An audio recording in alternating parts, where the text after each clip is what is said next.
네, 이번 시간에는 우리가 나중에 암호학을 공부하는 데 있어가지고 많은 수학적인 백그라운드가 필요한데 그 중에 하나가 정수론이었습니다. 그래서 이번 시간에는 기초적인 정수론의 내용에 대해서 알아보도록 하겠습니다. 네, 암호학과 대수학은 굉장히 밀접한 관련이 되어 있습니다. 우리가 대수학이라고 하면은 보통 방정식의 근을 구하는 그런 것을 우리가 보통 대수학이라고 얘기하는데요. 그 방정식의 근을 구하기 위해서 여러 가지 뭐 숫자의 구조라든가 뭐 숫자에 관한 성질이라든가 이런 것들을 이제 연구를 하게 됩니다. 이제 그러한 것들을 연구를 하는 것을 대수학이라고 하고, 우리가 그 대수학은 굉장히 추상적으로 이제 발전이 된 거고, 정수로는 맨 처음에 우리가 사람들이 이제 쉽게 생각할 수 있는 수라고 하면은 보통 자연수, 정수 뭐 이런 게 되겠죠. 그래서 정수에 대해서 그러한 구조를 깊게 탐구한 것이 바로 정수론이 되겠습니다.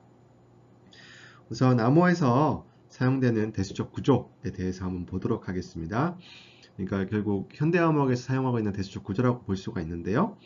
이 대수적 구조에는 그룹이라고 부르는 것이 있고, 그 다음에 환이라고 부르는 것이 있습니다. 영어로는 이제 군은 그룹이라고 부르고, 링은 환이라고 부릅니다.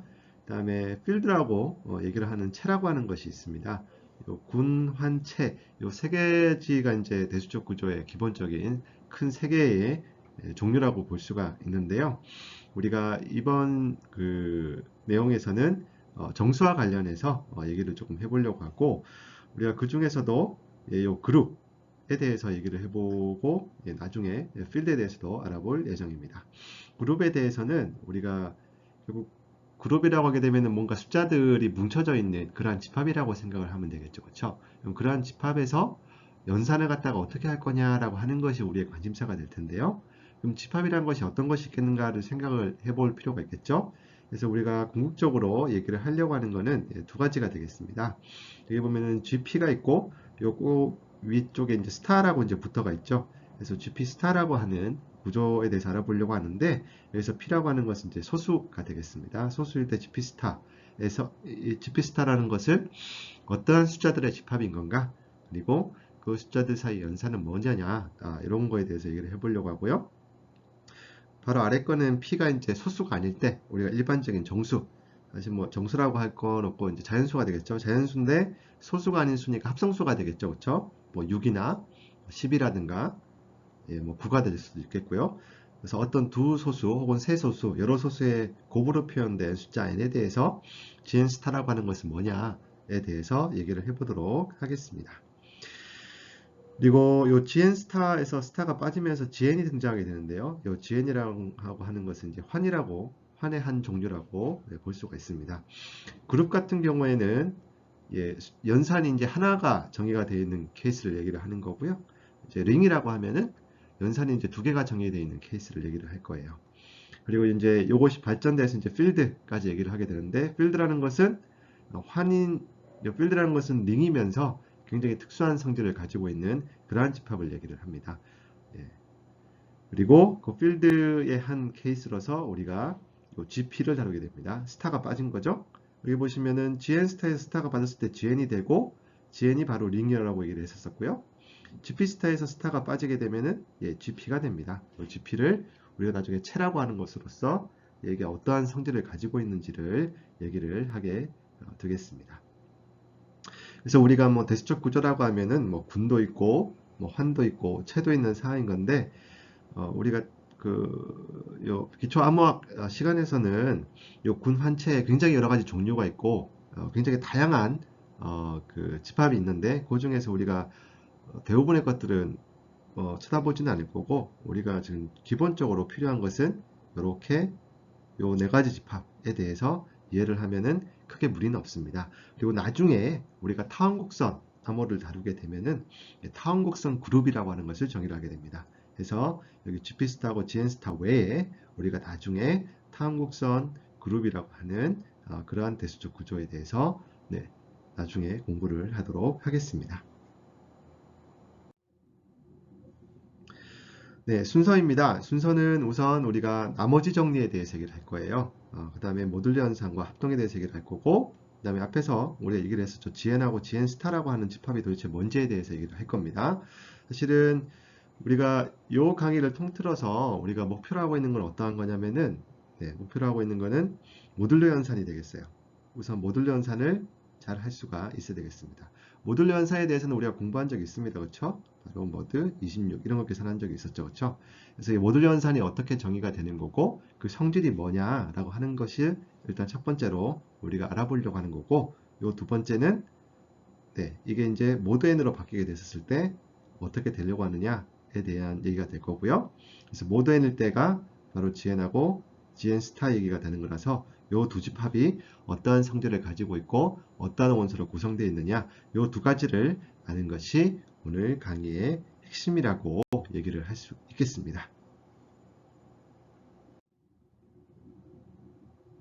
네, 그러면은 우선 첫 번째로 나머지 정리에 대해서 얘기를 해보도록 하겠습니다. 네, 숫자 집합에 대해서 한번 생각을 해보도록 할게요. 숫자 집합이라고 하면은 우리가 익숙한 숫자들의 집합이 있습니다. 여기 R이라고 표시를 해놓게 되면은 제가 뭐라고 얘기를 할 거냐면은 실수의 집합이라고 할 거예요. 리얼 넘버라고 하죠, 그렇죠? 리얼 넘버.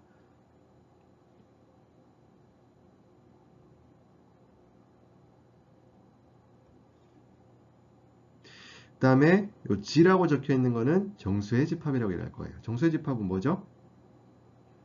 네, 마이너스 0, 1이 있고 2가 있고 3이 있고 쭉 나가는 숫자, 그 마이너스 1부터 마이너스 2까지 해서 쭉 나가는 숫자, 이런 것들이 바로 정수라고 하죠. 우리가 잘 알고 있는 그러한 숫자가 되겠습니다. 정수를 G라고 하는데 이게 이제 독일어라고 해요. 독일어로 정수가 G로 시작하는 단어라서 G라고 얘기를 붙였다고 합니다. 네. 그다음에 자연수 집합은 우리가 요 이제 n으로 표시를 할 겁니다. 이건 내추럴 넘버라고 부르죠. 그렇죠? 내추럴 넘버를 정수라고 부르고 자연수라고 부르고, 자연수는 뭐였었죠? 정수 중에서 정수의 부분 집합이죠. 1, 2, 3 이렇게 해서 나가는 것을 자연수라고 정의를 합니다. 그 숫자 중에서 우리가 관심 있는 거를 좀 보도록 하겠습니다. 소수를 일단 보려고 하는데요. 소수는 약수를 생각해 봤을 때 1과 자기 자신만 있는 수가 되겠죠. 그렇죠? 그래서 어떤 수가 A라고 하는 것이 소수다. 소수라고 하면은 정의가 뭐냐면은 약수들의 집합이 1과 A만 있는 그러한 숫자들을 쭉 모아놓은 게 소수가 되겠습니다. 그럼 예를 들어 보시면은 우리가 잘 알고 있죠? 2도 약수가 1하고 2밖에 없죠. 그렇죠? 3 같은 경우에는 약수가 1하고 3만 있습니다. 5 같은 경우에도 약수가 1과 5만 있죠. 7 같은 경우에는 약수가 1과 7이 있습니다. 근데 뭐 10 같은 경우에는 약수가 어떻게 되죠? 1이 있을 거고 5가 있을 거고 2가 있을 거고 5가 있을 거고 10이 있겠죠. 그러니까 이렇기 때문에 10은 소수가 아니게 되겠습니다. 소수가 아닌 숫자는 우리가 합성수라고 부르죠. 네. 그 다음에 서로소라는 걸 정의를 하게 됩니다. 영어로 relatively prime이라고 부르는데, 두 정수 A, B를 생각을 하고요. 두 정수 A, B가 서로소 관계에 있다라고 얘기를 합니다. 이게 무슨 얘기냐면은 A와 B의 공약수가 1밖에 없는 경우를 얘기를 하는 거죠. 그러니까 최대 공약수가 1밖에 없다는 얘기가 되겠죠. 그럼 5하고 6을 생각해 봅시다. 5의 약수는 어떻게 되죠? 5의 약수는 1과 5가 되고 6의 약수는 1, 2, 3, 6이 있을 겁니다. 그러면 두 약수의 공약수라고 했으니까 교집합을 생각해보면 뭐밖에 없죠? 1밖에 없죠. 그래서 5와 6은 서로서가 됩니다. 9 같은 경우는 어떻게 되죠?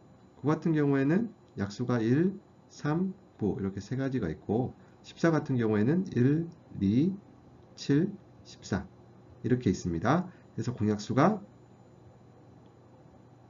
1밖에 없죠. 그렇죠? 그래서 이러한 케이스도 두 수가 9하고 14는 서로소가 되겠습니다.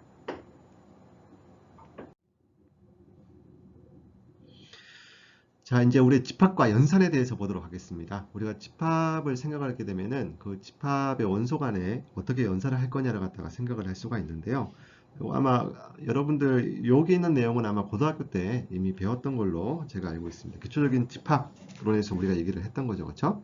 우선 첫 번째, 집합 A가 연산, 어떤 연산? 이 연산은 어떤 연산인지 모릅니다. 집합마다 뭐 다르게 정의가 될 거예요. 정의가 될 겁니다. X 동그라미라고 제가 부르겠습니다. 그러면은 집합 A가 연산 X 동그라미에 닫혀 있다라는 게 무슨 말이냐면은 모든 원소 A, B에 대해서 A하고 B도 연산을 해봤더니 A의 원소가 된다는 얘기죠. 네. 그러니까 A에서 A, B라는 임의의 두 원소로 생각을 했고, 그렇게 해서 A, X 동그라미 B를 계산을 해봤더니 어떤 C가 나왔어요. 근데 C라고 하는 것도 A의 집합이 된다는 얘기죠. 그래서 이러한 케이스가 될 때 바로 닫혀 있다라고 얘기를 하게 됩니다. 그 다음에 항등원에 대해서 얘기를 해보도록 하겠습니다. 우리가 연산마다 정해지는 거예요.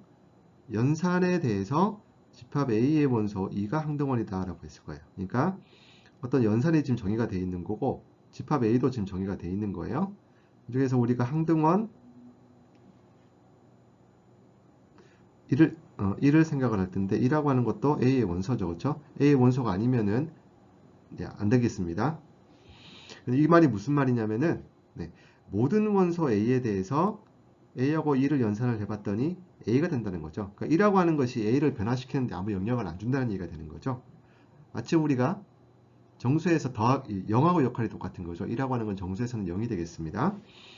그래서 항등원 2라고 하면은 이 말의 정의는 뭐냐면은 A 연산 2가 그냥 A가 나오게 되는 거. 그리고 이것은 A는 임의의 원소 A가 되겠습니다. 그래서 이러한 성질을 만족을 하는 원소가 있으면은 고집합은 항등원을 가진다라고 얘기를 하고 그 항등원은 2다라고 얘기를 합니다. 그다음에 우리가 역원도 이제 생각을 해보려고 합니다. 인버스라고 하는데, 네, 지금 항등원 같은 경우에는 연산마다 주어지는 거예요. 항등원은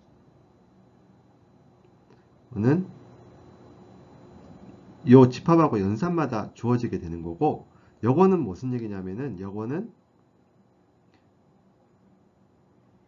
원소마다 역원이 발생을 하게 되겠습니다. 이게 항등원과 역원의 가장 큰 차이예요. 그래서 연산에 대해서 A의 원소 B를 생각을 했습니다. 그때 A의 원소 원소 B가 A의 원소 A의 역원이라고 얘기했어요. 그러니까 B가 A의 역원이다. 이게 무슨 말이냐면은 네, A하고 B하고 연산을 해보게 되면은 항등원이 나오는 거예요. 항등원. 이러한 케이스가 될 때 B를 A의 역원이라고 부르고 똑같은 의미로 A가 B의 역원이라는 것도 얘기를 할 수 있습니다. 그러니까 B가 A의 역원이 되면은 당연하게 A가 B의 역원이 되죠. 왜냐하면은 B에다가 A를 계산해보면 2가 나오게 되는 상황이 될 테니까요. 그래서 표기라는 방식이 여러 가지가 있는데 지금 여기서는 곱하기 방식으로 표시를 했는데요. 이 경우에서는 표시를 어떻게 했냐면은 B라고 하는 것이 A의 마이너스 1승이다라고 표시를 했어요. 이는 곱하기, 연산이 곱하기일 때 얘기예요. 연산이 곱하기일 때. 더하기일 때는 표기를 마이너스 A라고 표시를 합니다. 그러니까 마이너스 A라고 하는 것은 무슨 얘기냐면은 A에다가 마이너스 A를 연산해 주게 되면은 항등원이 나온다는 얘기가 되는 거고 A의 마이너스 1승은 무슨 말이냐면은 A에다가 B를 곱하게 되면 1이 나오는 숫자라고 이렇게 정의가 되어 있는 거예요. 네. 자, 그래서 우리가 미의 개념을 갖다가 조금 몇 가지 케이스에 대해 생각을 해보면은 자연수를 생각해 봅시다. 자연수는 덧셈에 대해서 닫혀 있어요. 그렇죠? 왜냐하면 자연수 두 개의 덧셈은 자연수가 되니까요. 덧셈에 대한 항등원을 생각해 봅시다. 자연수는 덧셈에 대한 항등원이 있을까요? 없습니다. 왜냐하면은 우리가 자연수 자체에서 뭔가를 더해가지고 그렇게 나오려고 하면은 이 네모는 뭐가 돼야 되죠? 0이 돼야 돼요. 근데 0이라고 하는 것은 자연수는 아니죠. 그렇죠? 얘는 자연숫자에 포함이 되어 있지 않아요. 그래서 덧셈 같은 경우 자연수는 덧셈에 대한 항등원이 없다고 얘기를 합니다. 덧셈에 대한 영어는 뭘까요? A에다가 어떤 숫자를 더해가지고 0이 나오는 지금 항등원이 없으니까 뭐 이것도 의미가 없는 숫자가 얘기가 되겠네요. 항등원 자체가 이미 존재하다니까 요거를 얘기할 수가 없어요. 네. 곱셈을 봅시다. 곱셈은 어떤 자연수에다가, 이게 곱셈은 우리가 원래 알고 있는 곱셈입니다. 어떤 숫자를 곱했을 때 자기 자신이 나와야 되죠. 그럼 이거는 뭘까요? 1이 됩니다. 1, 그쵸? 바로 1이 곱셈에 대한 항등원인 사실을 알 수 있어요. 곱셈에 대한 영어는 있을까요? 없습니다. 왜냐하면 이 같은 걸 생각해 봅시다. 2에다가 어떤 숫자를 곱해가지고 1이 나오는 네모는 뭐죠? 네모는 우리가 뭐 조금 더 숫자책에 대한 활성을 해보냐면 2분의 1이 되겠죠. 근데 2분의 1은 자연수가 아닙니다. 그렇기 때문에 곱셈에 대한 여건은 없다라고 볼 수 있어요.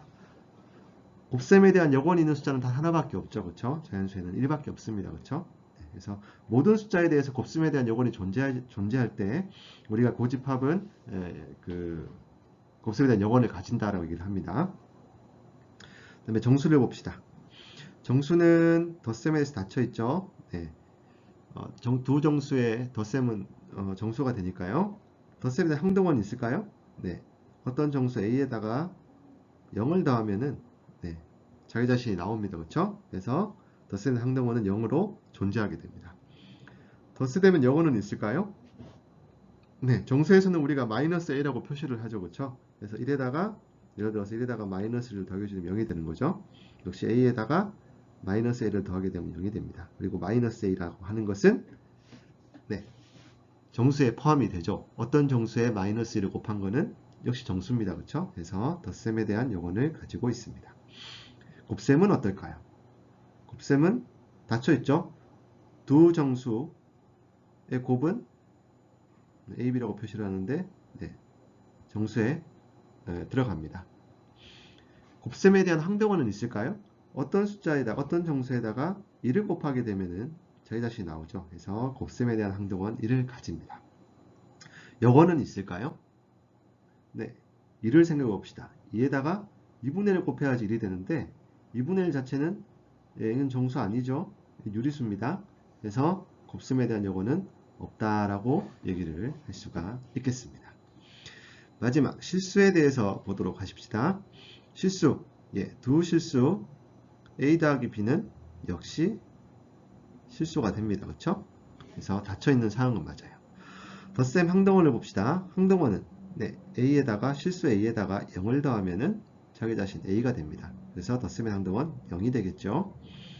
덧셈에 대한 여건, A에다가 마이너스 A, 여기서 2분의 1에다가 우리가 마이너스 2분의 1을 더하면 0이 되죠. 그렇죠? 그래서 이게 0이 됩니다. 그래서 항등원이 나오게 하는 원소가 각각 존재하는 거죠. 이걸로 마이너스 A라고 우리가 표시를 하는 거죠. 그래서 마이너스 A라는 덧셈에 대한 여건을 가지게 됩니다. 곱셈은 어떨까요? 곱셈은 역시 닫혀 있습니다. 그렇죠? 두 실수 A, B 곱하게 되면 어떤 실수 C가 나올 거고 그거는 실수가 됩니다. 곱셈에 대한 항등원은 어떻게 될까요? 실수에다가 역시 1을 곱하게 되면 자기 자신이 나오죠. 그래서 1이 항등원이 되겠습니다. 여건은 어떻게 될까요? 우리가 A라는 숫자가 있으면은 A분의 1을 갖다 우리가 상상할 수가 있죠. 실수는 항상 이게 실수가 되죠. 얘도 실수에 들어가 있어요. 그래서 곱셈에 대한 여건을 가지게 돼요. 근데 우리가 곱셈에 대한 여건을 생각을 할 때 이러한 케이스 중요해야 되는 게 덧셈에 대한 여건을 생각하지 않습니다. 즉 우리가 덧셈에 대한 여건에 덧셈의 항등원이 되겠네요. 미안합니다. 항등원에 대해서는 여건을 생각하지 않습니다. 덧셈에 대한 항등원이 실수 같은 경우는 0이었어요. 그렇죠? 근데 우리가 0분의 1을 생각하지는 않잖아요. 그래서 곱셈에 대한 여건을 생각을 할 때 덧셈에 대한 항등원에 대해서는 곱셈에 대한 여건의 존재성을 따지지 않습니다. 그러니까 덧셈의 항등원이 아닌 나머지 원소들에 대해서 곱셈에 대한 여건을 따지게 됩니다. 그래서 지금 보시면 알겠지만은 자연수로는 거의 뭐 덧셈밖에 못하죠. 지금 그나마도 덧셈에 대한 여건이 없는 상황이기 때문에 좀 애매합니다. 정수 같은 경우에는 덧셈은 잘할 수가 있어요. 뭐 덧셈에 항등원도 존재하고 덧셈에 대한 여건도 존재해서 덧셈에 대해서는 굉장히 잘할 수가 있는데 곱셈은 조금 애매합니다. 왜냐하면 곱셈에 대한 여건이 존재하지는 않아서. 근데 실수 같은 경우에는 다 할 수 있죠. 그렇죠? 덧셈 연산 잘 되고 항등원 존재하고 여건도 존재해요. 곱셈 계산 잘 되고 항등원 존재하고 곱셈에 대한 여건도 존재해요. 그러니까 실수 같은 경우에는 연산 2개 덧셈과 꽃셈에 대해서 각각의 항등원과 역원이 다 존재하는 그러한 집합이다라는 걸 알 수가 있어요. 그래서 우리가 실수에 대해서는 완전하다고 얘기를 하는 거죠. 우리가 모든 연산을 우리 원하는 대로 다 할 수가 있는 상황이기 때문에 그렇습니다. 사실 실수를 우리가 필드라고 부릅니다. 나중에 우리가 보시면 알겠지만 필드의 정의를 보시면 알겠지만은 실수가 바로 우리가 필드라고 부르는 그러한 집합의 한 예시가 되겠습니다.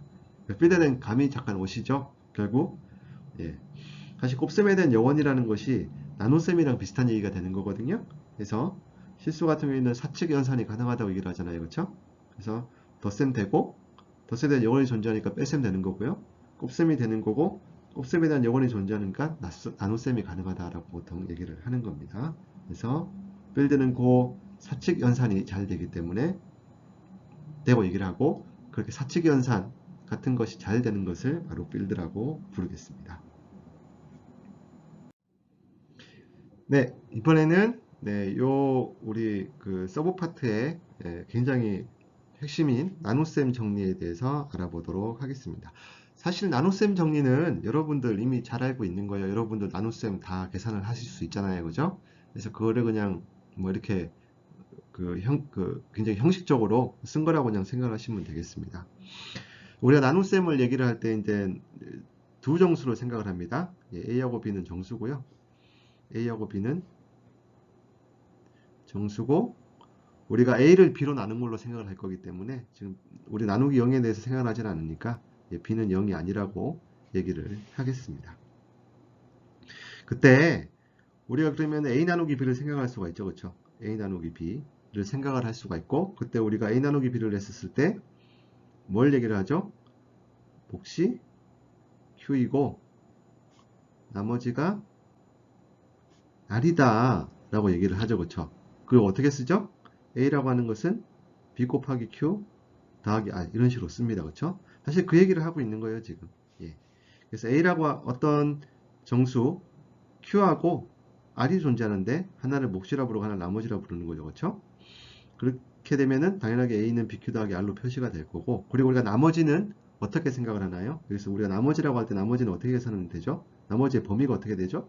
0보다 크거나 같고 B보다 작거나 같죠. 근데 우리가 지금 B가 음수가 될 수도 있어요. 음수가 되는 케이스도 생각을 하고 있기 때문에 우리가 절대값 B보다 작거나 작은 그러한 숫자로 우리가 정리를 하게 됩니다. 그리고 이렇게 되는 Q하고 R이 유일하게 존재를 합니다. 유일하게 존재 안 할 수가 없어요. 우리 예를 생각을 해보면은 A가 7이고 B가 3인 경우를 생각해 보면은 우리가 이렇게 쓰죠. 이렇게 배웠습니다. 그렇죠? 그래서 3이 6 해서 1 해서 나머지가 1이다 라고 얘기를 해서 7은 3 곱하기 2 이게 Q가 되겠죠? R은 1 이렇게 지금 표시가 되겠습니다. 그 다음에 A가 7이고 B가 마이너스 3인 케이스를 생각을 해봅시다. 사실은 우리가 나눗셈을 생각을 할 때 사실 나눗셈은 초등학교 때 배우는 거니까 음수로 나누는 거에 대한 개념을 사실 가지고 있지는 않은데 이제 우리가 음수로 나누는 것까지 지금 확장을 하고 싶은 거죠. 그럼 7이란 것을 생각을 해보면은 지금 마이너스 3이 그 재수가 될 테니까요. 마이너스 3에다가 마이너스 2를 곱하고 더하기 1을 해주면은 7이 결정이 됩니다. 그렇죠? 1이라고 하는 것은 지금 보시면 알겠지만은 1은 0보다 크거나 같고 마이너스의 절대값인 2보다 작게 됩니다. 그래서 이렇게 두 개의 숫자로 이렇게 쓸 수가 있는 거죠. 앞에서 배운 식대로 써보게 되면은 마이너스 3으로 7을 나누게 되는 거고요. 그러면 뭘 해줄 거냐면은 마이너스 1을 해줘서 6을 해주는 거죠. 그 뺄셈 해주면 1이 될 거고 나머지가 1이다. 이렇게 표시가 되는 상황이 되겠습니다. 그 다음에 또 한 마지막 케이스로 두 개 다 음수인 경우를 생각을 해볼게요. 그럼 마이너스 7이 마이너스 3으로 나눠지게 되는 건데요.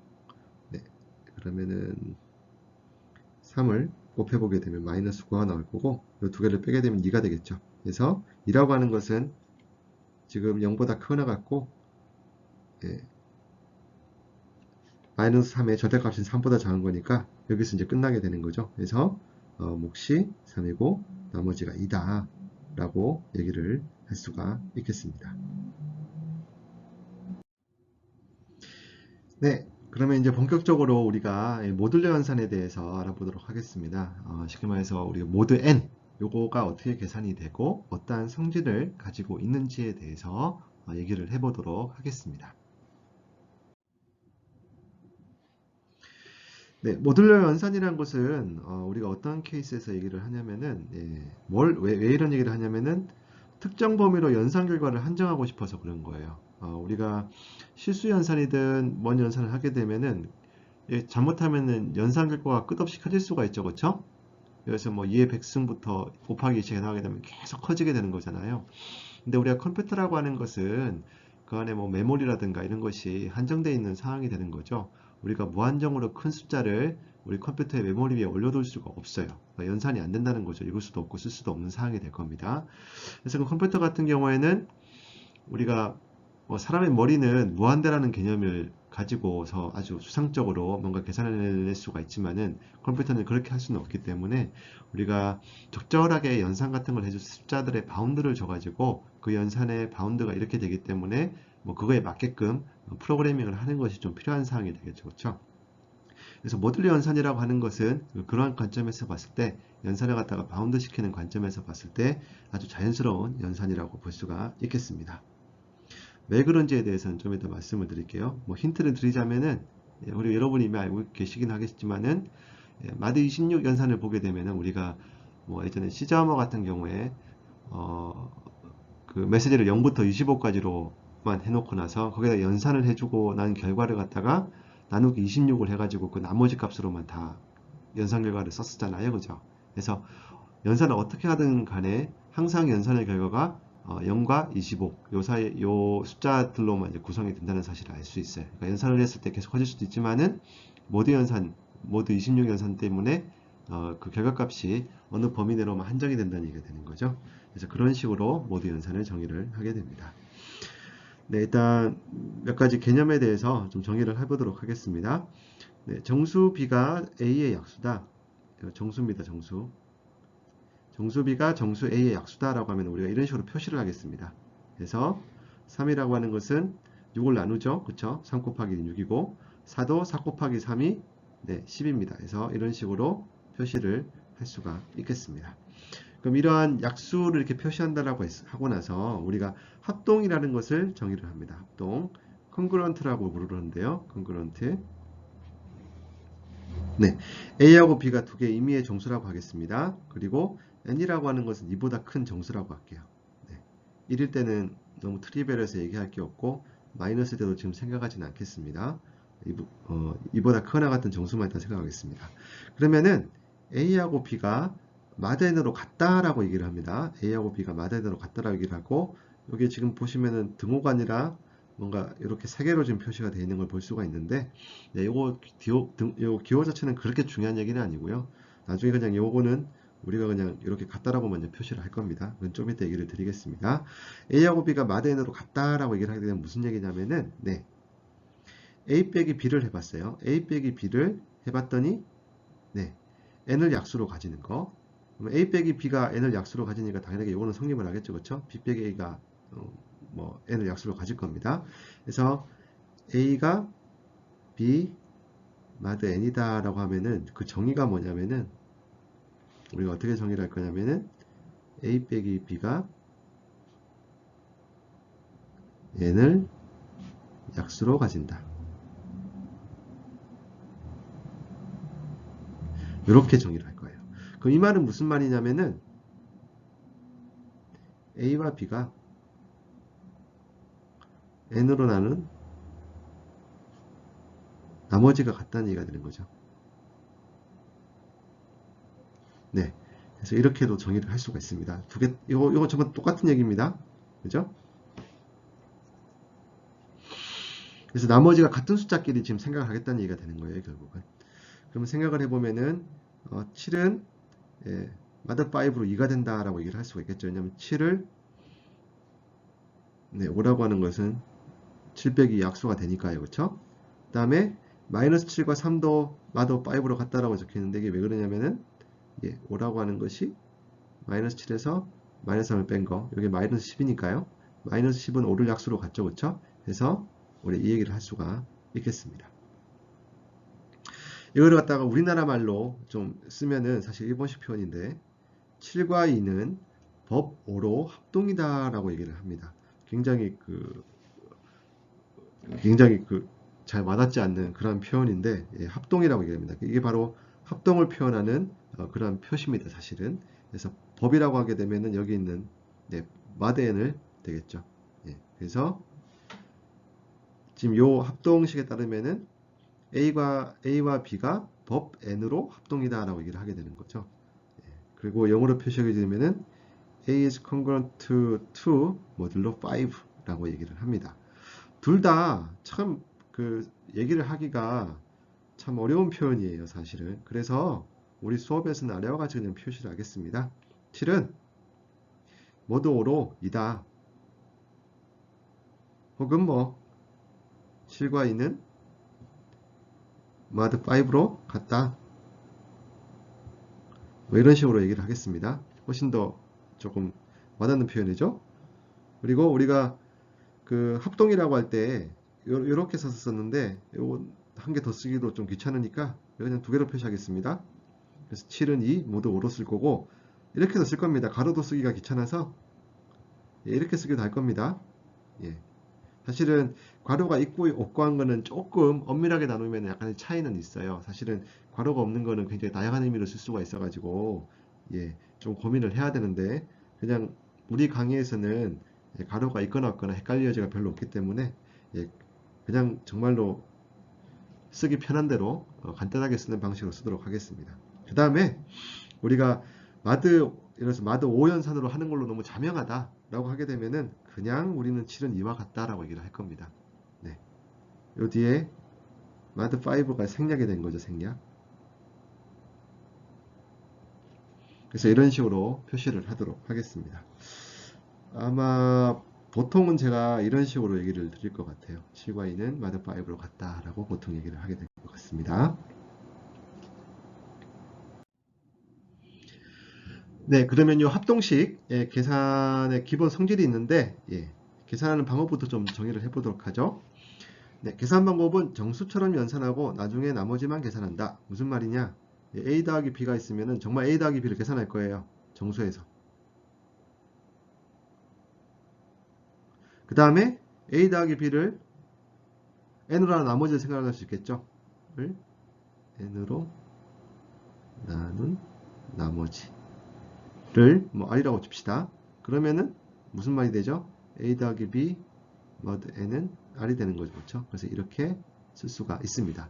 이게 가장 이제 사실은 비효율적이지만은 그냥 가장 쉽게 연산을 하는 방식이 되겠습니다. 생각할 게 별로 없는 연산이 된다는 거예요. 규칙 아주 간단한 연산.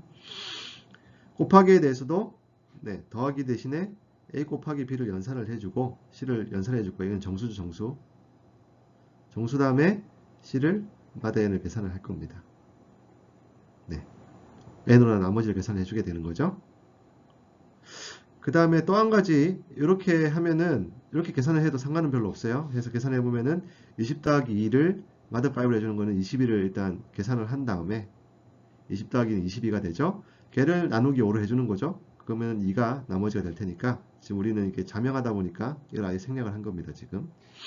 그 다음에 7하고 3 곱한 것도 생각을 해보면은 7, 3, 21이죠. 그렇죠? 21 계산을 해주고 그 다음에 나머지 5를 계산해 주는 거죠. 1이죠. 그래서 1로 계산이 되는 거예요.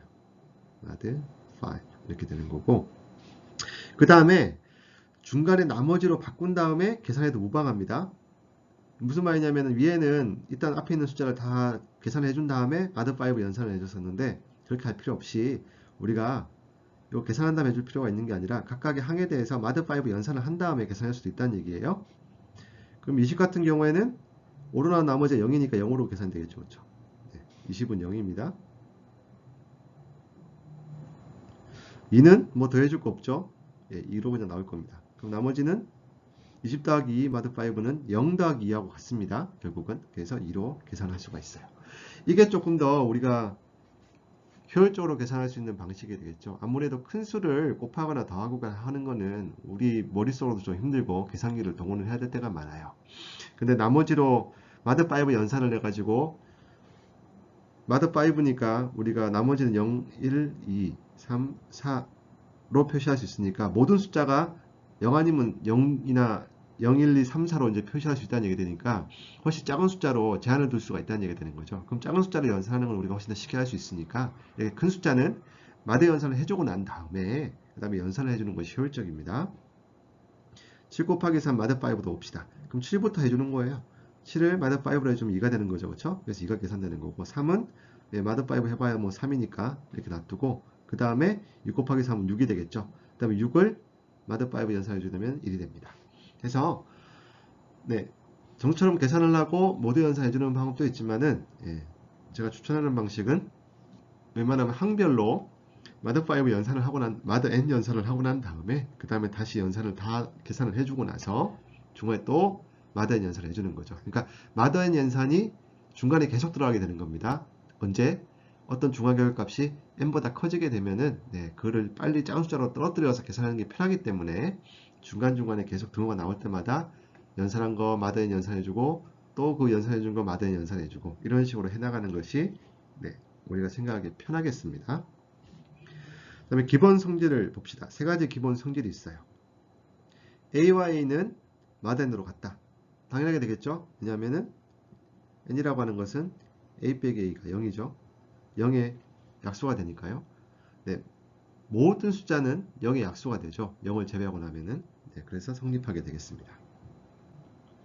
두 번째, A하고 B가 모두 n으로 같고 그러면은 B하고 A는 마드 n으로 같다라고 얘기하는 거죠. 왜냐하면은 이것도 당연한 얘기죠.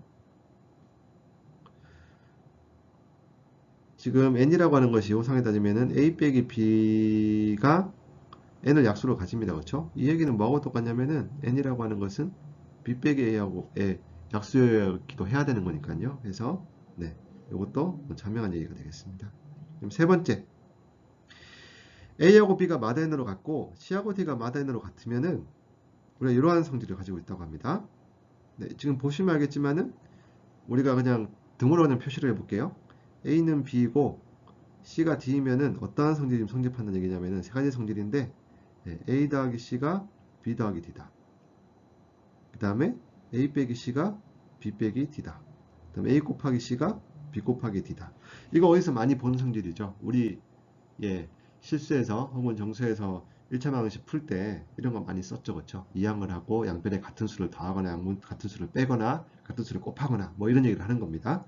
이거 잘 된다는 얘기가 지금 하고 싶은 얘기예요.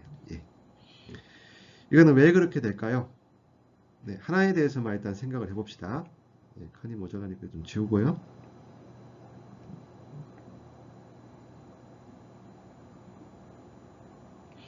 첫 번째 거에 대해서만 생각을 해봅시다.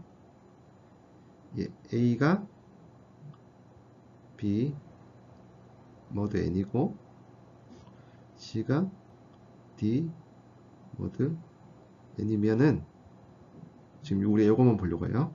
A 곱하기 C가 B 더하기 D 모드 n이다.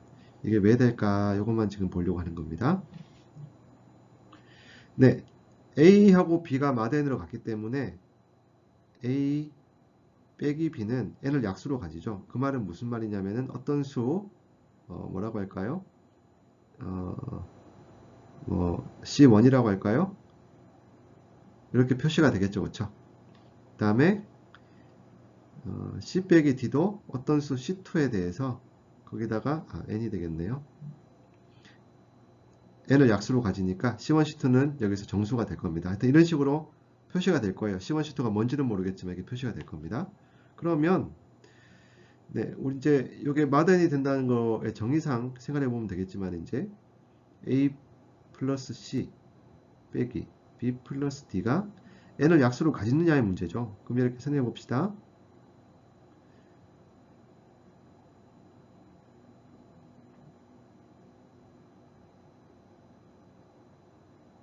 이렇게 생각을 해보면 이걸 다시 써보게 되면은 A 빼기 B 더하기 뭐가 되죠? C 빼기 D가 돼요. 이렇게 되는 거고 A 빼기 B는 방금 C1의 n이었고 C 빼기 D는 C2의 n이었어요. 무슨 말이냐? 얘는 C1 더하기 C2에다가 n을 곱한 거죠. 요거 정수잖아요. 그렇죠? 그러니까 무슨 말이냐?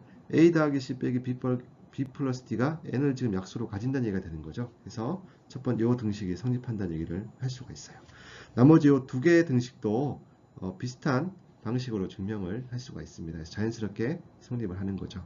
그러니까 이게 해주는 얘기가 무슨 말이냐면은 우리에서 정수의 양변에 같은 수를 더하면은 똑같이 되고 정수의 양변에 같은 수를 빼면은 또 똑같이 되고 정수의 양변에 같은 수를 곱하면은 또 똑같이 된다라는 얘기가 네, 마드엔 연산에서도 잘 된다라고 하는 것이 얘기가 되겠습니다. 해서 우리가 어떤 방정식 같은 걸 풀 때 그러한 연산을 갖다가 이제 쉽게 할 수가 있다는 얘기가 되는 거죠.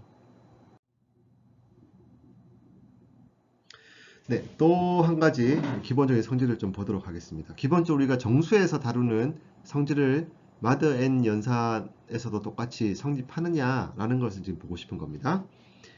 네, 기본적인 덧셈과 곱셈에 대한 연산성질을 만족을 한다라고 합니다. 그러니까 우리가 정수에서 하던 그러한 연산을 마드 n에서 마음껏 할 수가 있다는 얘기가 되는데요. 첫 번째로 교환법칙이 성립한다는 거죠.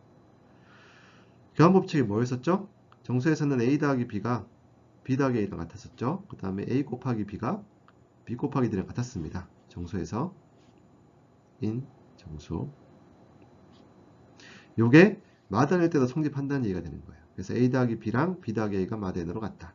a 곱하기 b가 b 곱하기 a고 마다n으로 같다.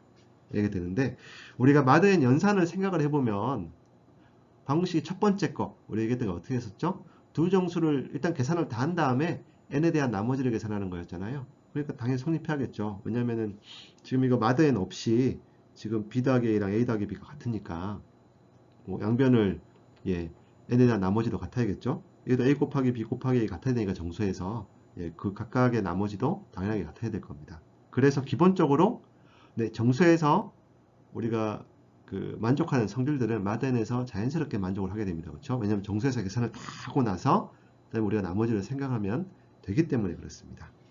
그래서 이 결합법칙과 분배법칙이 성립을 하게 돼요. 결합법칙이 어떠한 거냐면은 정수에서 덧셈을 생각해 보면은 요 a 더하기 b 더하기 c를 생각을 하는데 네, 앞에 거 두 개를 더하고 뒤에 거를 더해 준 거랑 뒤에 거 두 개를 더하고 앞에다 a를 더해 준 거랑 똑같은 값이 나온다는 얘기죠. 이게 마드 n에서도 성립을 한다는 얘기가 되겠죠. 왜냐하면 요 각각이 정수에 대해 성립을 하니까 요 각각에 대한 나머지가 성립을 해야 되겠죠. 곱셈에 대해서도 마찬가지입니다. 예, 곱셈에 대해서 우리가 연산 앞에 거 두 개를 먼저 해주냐 뒤에 거 두 개를 먼저 해주냐 아무 의미 없죠. 똑같은 값이었어요. 정수에서 두 개가 똑같은 거니까 네, 마드 n에서도 같아야 될 겁니다. 그다음에 분배법칙. 분배법칙은 네, a 더하기 b 곱하기 c 같은 게 있으면은 어떻게 해석되는 거죠? a 곱하기 c 더하기 b 곱하기 c. 이게 정수에서 성립을 했었죠. 정수에서 각각의 성립을 했으면 이 두 개 값이 똑같아야 된다는 얘기가 되는 거니까 뭐죠? 예, 마드 n으로도 같아야 될 겁니다. 네, 그 다음에 당연하게 이 부분은 사실은 교환법칙하고 상관이 되어 있는 거죠. 그렇죠? 그래서 교환법칙 때문에 성립을 하게 되겠습니다. 그래서 우리가 정수에서 일반적으로 성립하는 그러한 연산에 대한 성질들이 예, 요 마드n으로 연산했을 때도 잘 되더라라고 하는 것을 우리가 알 수가 있습니다. 어떤 연산이냐면은 더하기와 곱하기에 대한 것이 되겠죠. 네, 그리고 우리가 그 집합에서 어떤 연산이 주어지게 되면은 그 집합에 대해서 항등원과 뭐 역원 같은 게 존재를 하느냐라고 하는 것이 이제 아까 앞에서 얘기를 했었어요. 그래서 모든 연산에 대해서도 그러한 얘기를 할 수가 있는지에 대해서 좀 생각을 해보도록 하겠습니다. 그럼 덧셈에 대한 항등원. 항등원의 정의가 뭐였죠? 어떤 숫자 a가 있고 거기다가 네, 지금 덧셈에 대한 거니까 더하기 어떤 숫자를 했을 때 자기 자신이 나오는 거죠. 근데 우리가 지금 마드 n으로 지금 되는 경우를 얘기를 하는 거죠. 그럼 이 안에 뭐가 들어가면 될까요? 네, 0이 들어가면 되겠습니다. 왜냐하면 정수상에서 a 더하기 0은 a잖아요. 그렇죠? 두 정수가 같기 때문에 양변의 마드 n 연산을 하더라도 같습니다. 그래서 이렇게 얘기를 할 수가 있어요. 그래서 2 더하기 0을 생각해보면 2였죠. 그 마드 5는 2가 됩니다. 그래서 2 마드 5가 지금 되는 상황이 된 거고, 그래서 0이 예, 항등원이 되겠습니다. 항등원은 하나밖에 없는 거죠. 그렇죠? 항등원은 연산 자체에 대해서 주어지는 겁니다. 그 다음에 덧셈에 대한 역원을 생각해 봅시다. 덧셈에 대한 역원. 덧셈에 대한 역원도 마이너스 a를 생각을 하면 돼요. 우리가 지금 전체 정수에서 생각을 하고 있는 거기 때문에 마이너스 a를 생각을 할 수 있습니다. 실제로 어떤 정수 a가 있으면 마이너스 a를 더해주게 되면 0이 나오죠. 그렇죠? 거꾸로도 마찬가지가 될 거고요. 그래서 이라고 하는 것에 덧셈에 대한 여건은 이에다가 마이너스 2를 해주게 되면 0이 되는 거니까 네, 마이너스 2가 2의 덧셈에 대한 여건이죠. 정확하게는 모드 n 덧셈에 대한 여건이 되겠습니다. 그 마이너스 2라고 하는 거 마이너스 2로 써도 됩니다. 근데 마이너스 2라고 하는 것은 뭐 우리가 정수 모드 n 연산하면 나머지를 생각을 하는 거니까 0보다 크거나 같고 n-보다 작거나 같은 수치로 바꿔주는 게 편하죠. 그 마이너스 2라고 하게 되면은 이거는 5로 나누게 되면 뭐 어떻게 되는 거죠? 5로 나누게 되면은 마이너스 1을 해주게 되면 마이너스 5가 될 거고 빼주면 3이 되겠습니다. 그래서 마이너스 2라고 하는 것은 3 모드 5가 되겠죠. 그래서 3으로 바꿔주는 게 편합니다. 그 말은 마이너스 2가 모드 5로 3이 되는 거니까 2 더하기 3은 0이 된다. 왜냐하면 2 더하기 3이 5니까 5의 배수가 되죠. 그렇죠?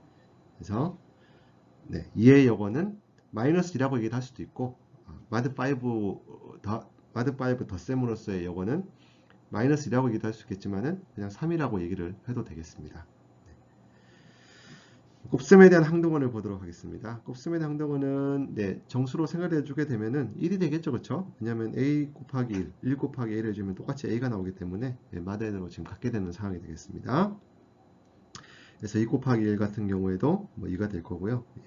마드 5가 되겠죠. 마드 5로 2가 되겠죠. 그래서 1이라고 하는 것이 곱셈에 대한 항등원이 되겠습니다. 그래서 덧셈에 대한 항등원은 0이었고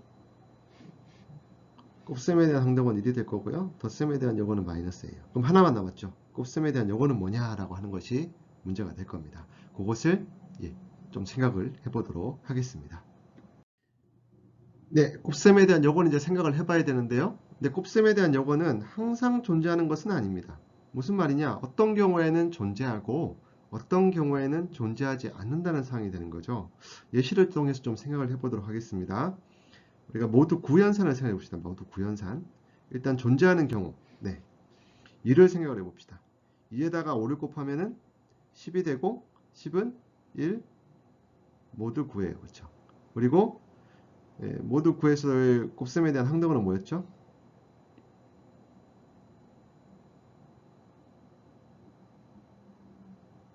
항등원은 1이었던 거 알고 계시죠? 그렇죠? 그 말은 2에다가 5를 곱했더니 1이 나왔다는 얘기가 되는 거니까 2의 여건은 2의 마이너스 1승이라고 표시를 했었죠. 2의 마이너스 1승은 5가 된다 라고 마드 9네요. 5가 된다 라고 얘기를 할 수 있어요. 역으로 5의 마이너스 1승은 2가 된다. 마드 9의 연산에서 이렇게 얘기를 할 수가 있어요. 즉 2하고 5는 곱셈에 대한 여건은 가져요. 존재하는 경우가 될 텐데 존재 안 하는 경우를 봅시다. 6을 생각해봐요. 6을. 그러니까 6에다가 어떤 숫자를 곱해가지고 그것이 이게 성립을 하는 x가 있겠느냐라는 얘기가 되는 거죠. 그럼 x가 여건이라고 생각을 해봐요. 그럼 6x라고 하는 것이 x가 있다고 생각해 봅시다. x가 있다면 6x는 어떤 9, 여기 보면 m 플러스 1이 되겠네요. 왜냐면은 이게 1이 된다는 얘기는 무슨 말이냐면은 9로 나온 나머지가 1이 된다는 얘기니까 6x라는 것은 9에다가 어떤 정수가 곱해져 있는 거에다가 더하기 1꼴로 지금 표시가 되는 거죠. 그렇죠? 이렇게 되는 상황인 거고. 그러면은 이게 성립을 해야 되는데 지금 6x를 생각을 해보면 6x는 3을 약수로 가져요.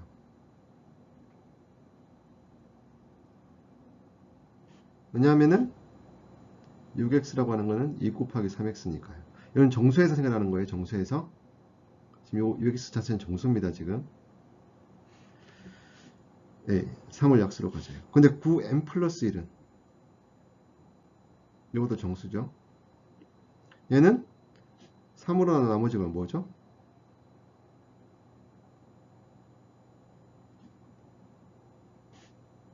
1이 됩니다. 그쵸? 3을 약수로 가지지 않아요. 그러면은 생각해 보면은 좌변은 6x는 9n 플러스 1인데 요거는 3의 배수고 얘는 3의 배수가 아니에요. 이런 일을 있을 수가 없죠. 그렇죠? 그렇기 때문에 예, x라는 것이 존재할 수 없다는 얘기가 되는 겁니다. x가 존재하게 되면은 이런 일이 발생하는 거예요. 요건이 존재하게 되면은 그렇다는 얘기는 예, 요건이 존재하지 않아야 된다는 얘기가 되는 거죠. 존재했을 때 모순이 생기는 거니까. 그래서 요건이 없는 경우가 될 겁니다. 자, 그러면 이제 궁금한 게 있는 거죠. 자, 마드 구현선을 했을 때 2하고 5 같은 경우에는 곱셈에 대한 요건을 가지는데 6 같은 경우에는 가지지 않아요. 그럼 어떤 경우에는 가지고 어떤 경우에는 가지지 않는가라고 하는 것이 재밌는 부분이 되겠죠. 이 성질이 어떻게 되는 거냐라고 하는 것을 이제 알아보도록 하겠습니다. 네, 앞선 슬라이드에서 보시게 되면은 모드 9 같은 경우가 2나 5에 대해서는 곱셈에 대한 여건을 가지고 3에 대해서는 여건을 가지지 않는다라는 예시를 봤었습니다. 그래서 우리가 궁금해지는 것은 마덴 연산을 했었을 때 어떠한 케이스에 대해서는 여건을 가지는 거고 어떠한 케이스에 대해서는 곱셈에 대한 여건을 가지지 않는 거냐라고 하는 것이 이제 중요한 질문이겠는데요. 네, 이 챕터에서는 어떠한 경우에 여건을 가지게 되고 그 여건을 어떻게 구하게 될 거냐라고 하는 것에 대해서 그런 질문에 대해서 답을 해보도록 하겠습니다. 네, 일단 곱셈에 대한 여건이 존재하기 위한 조건부터 살펴보도록 하겠습니다. 네, 그것을 위해서 최대 공약수라고 하는 것을 다시 한번 리마인드를 해보도록 하겠습니다. 여러분들 최대 공약수에 대해서는 아마 고등학교 때 혹은 중학교 때 이미 다 배우셨을 거라고 생각을 합니다. 최대 공약수의 정의가 뭐였었죠? 양의 정수 C라는 것을 정의를 할 텐데 그 정수 C가 A와 B의 최대 공약수다라고 하게 되면 정의가 뭐였나요? 일단 공약수여야 돼요. 그렇죠? 공약수이기 때문에 C가 A를 나눠야 될 거고 C가 B도 나눠야 될 겁니다. 그 다음에 뭐였죠? 그런 공약수들이 여러 개 존재할 수가 있겠죠. 일단 기본적으로 1이라는 숫자는 공약수로 존재를 하게 될 겁니다. 최대는 뭐냐면은 그러한 공약수 중에서 최대가 되는 수를 최대 공약수라고 하죠. 그렇죠? 그래서 표기를 C라고 하는 것은 C가 최대 공약수다라고 하게 되면은 A와 B의 GCD다라고 얘기를 해요. Greatest Common Divisor라고 부르죠. 그렇죠? 그래서 이렇게 표시를 합니다. 자, 그러면은 우리가 그 곱셈에 대한 여건이 존재하기 위한 조건이 뭐냐라는 걸 이제 얘기를 해야 되는데요. 그것을 GCD 정리라고 지금 제가 이름을 붙였습니다.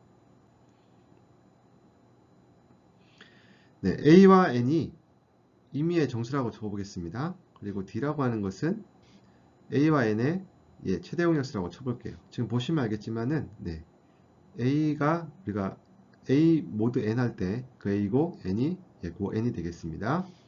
그러면은 지금 두 정수 A와 N의 GCD가 D가 된다라고 하게 되면 우리가 어떠한 성질을 두 개를 생각할 수가 있는데요. 이러한 숫자가 존재하게 됩니다. A하고 S를 곱한 거랑 N하고 T를 곱했을 때, 즉 우리가 지금 관심 있는 숫자는 A하고 N이에요. 근데 거기다가 S하고 T를 각각 곱해가지고 더해보면은 D가 되게 하는 숫자가 S하고 T가 존재한다는 거예요. 유일하진 않습니다. 여러 개 존재할 수도 있어요. 그런 S하고 T가 여러 개 존재할 수도 있어요. 근데 어쨌든 A에다가 S를 곱하고 N에다가 T를 곱해서 더해봤더니 우리가 계산했던 아까 위에 있는 최대 공약수 요 D가 되게 하는 그러한 숫자 쌍 S하고 T가 존재한다는 얘기가 되는 거죠.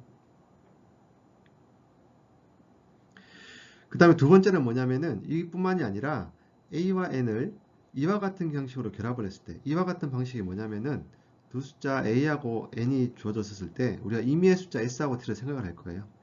AS 더하기 NT 1차 결합이라고 부르는데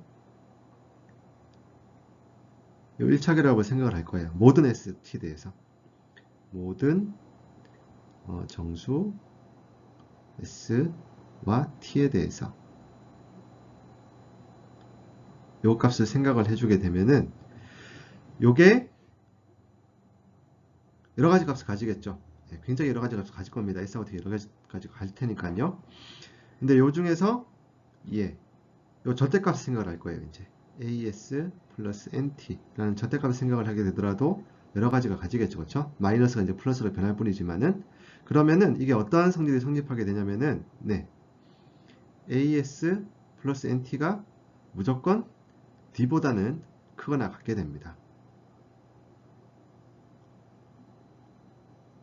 네, 물론 여기서 S하고 T가 0은 아니어야겠네요. S는 0, T는 0인 케이스는 제외입니다. 두 개 다 0이 돼버리게 되면 0이 될 테니까 그러한 케이스는 제외를 하고 두 개 다 0인 케이스는 제외를 해서 막 더해봤었을 때 예, 이런 식으로 나온다는 걸 알 수가 있어요. 그래서 이렇게 1차 결합을 하게 됐을 때 GCD 값이 어떻게 되겠죠? 얻을 수 있는 최소의 자연수가 되는 겁니다. 즉 임의의 두 정수 S, T'에 대해서 그 다음에 S'과 T'은 둘 다 0은 아니고요. 에 대해서 이 방식이 지금 성립을 하게 되는 거죠.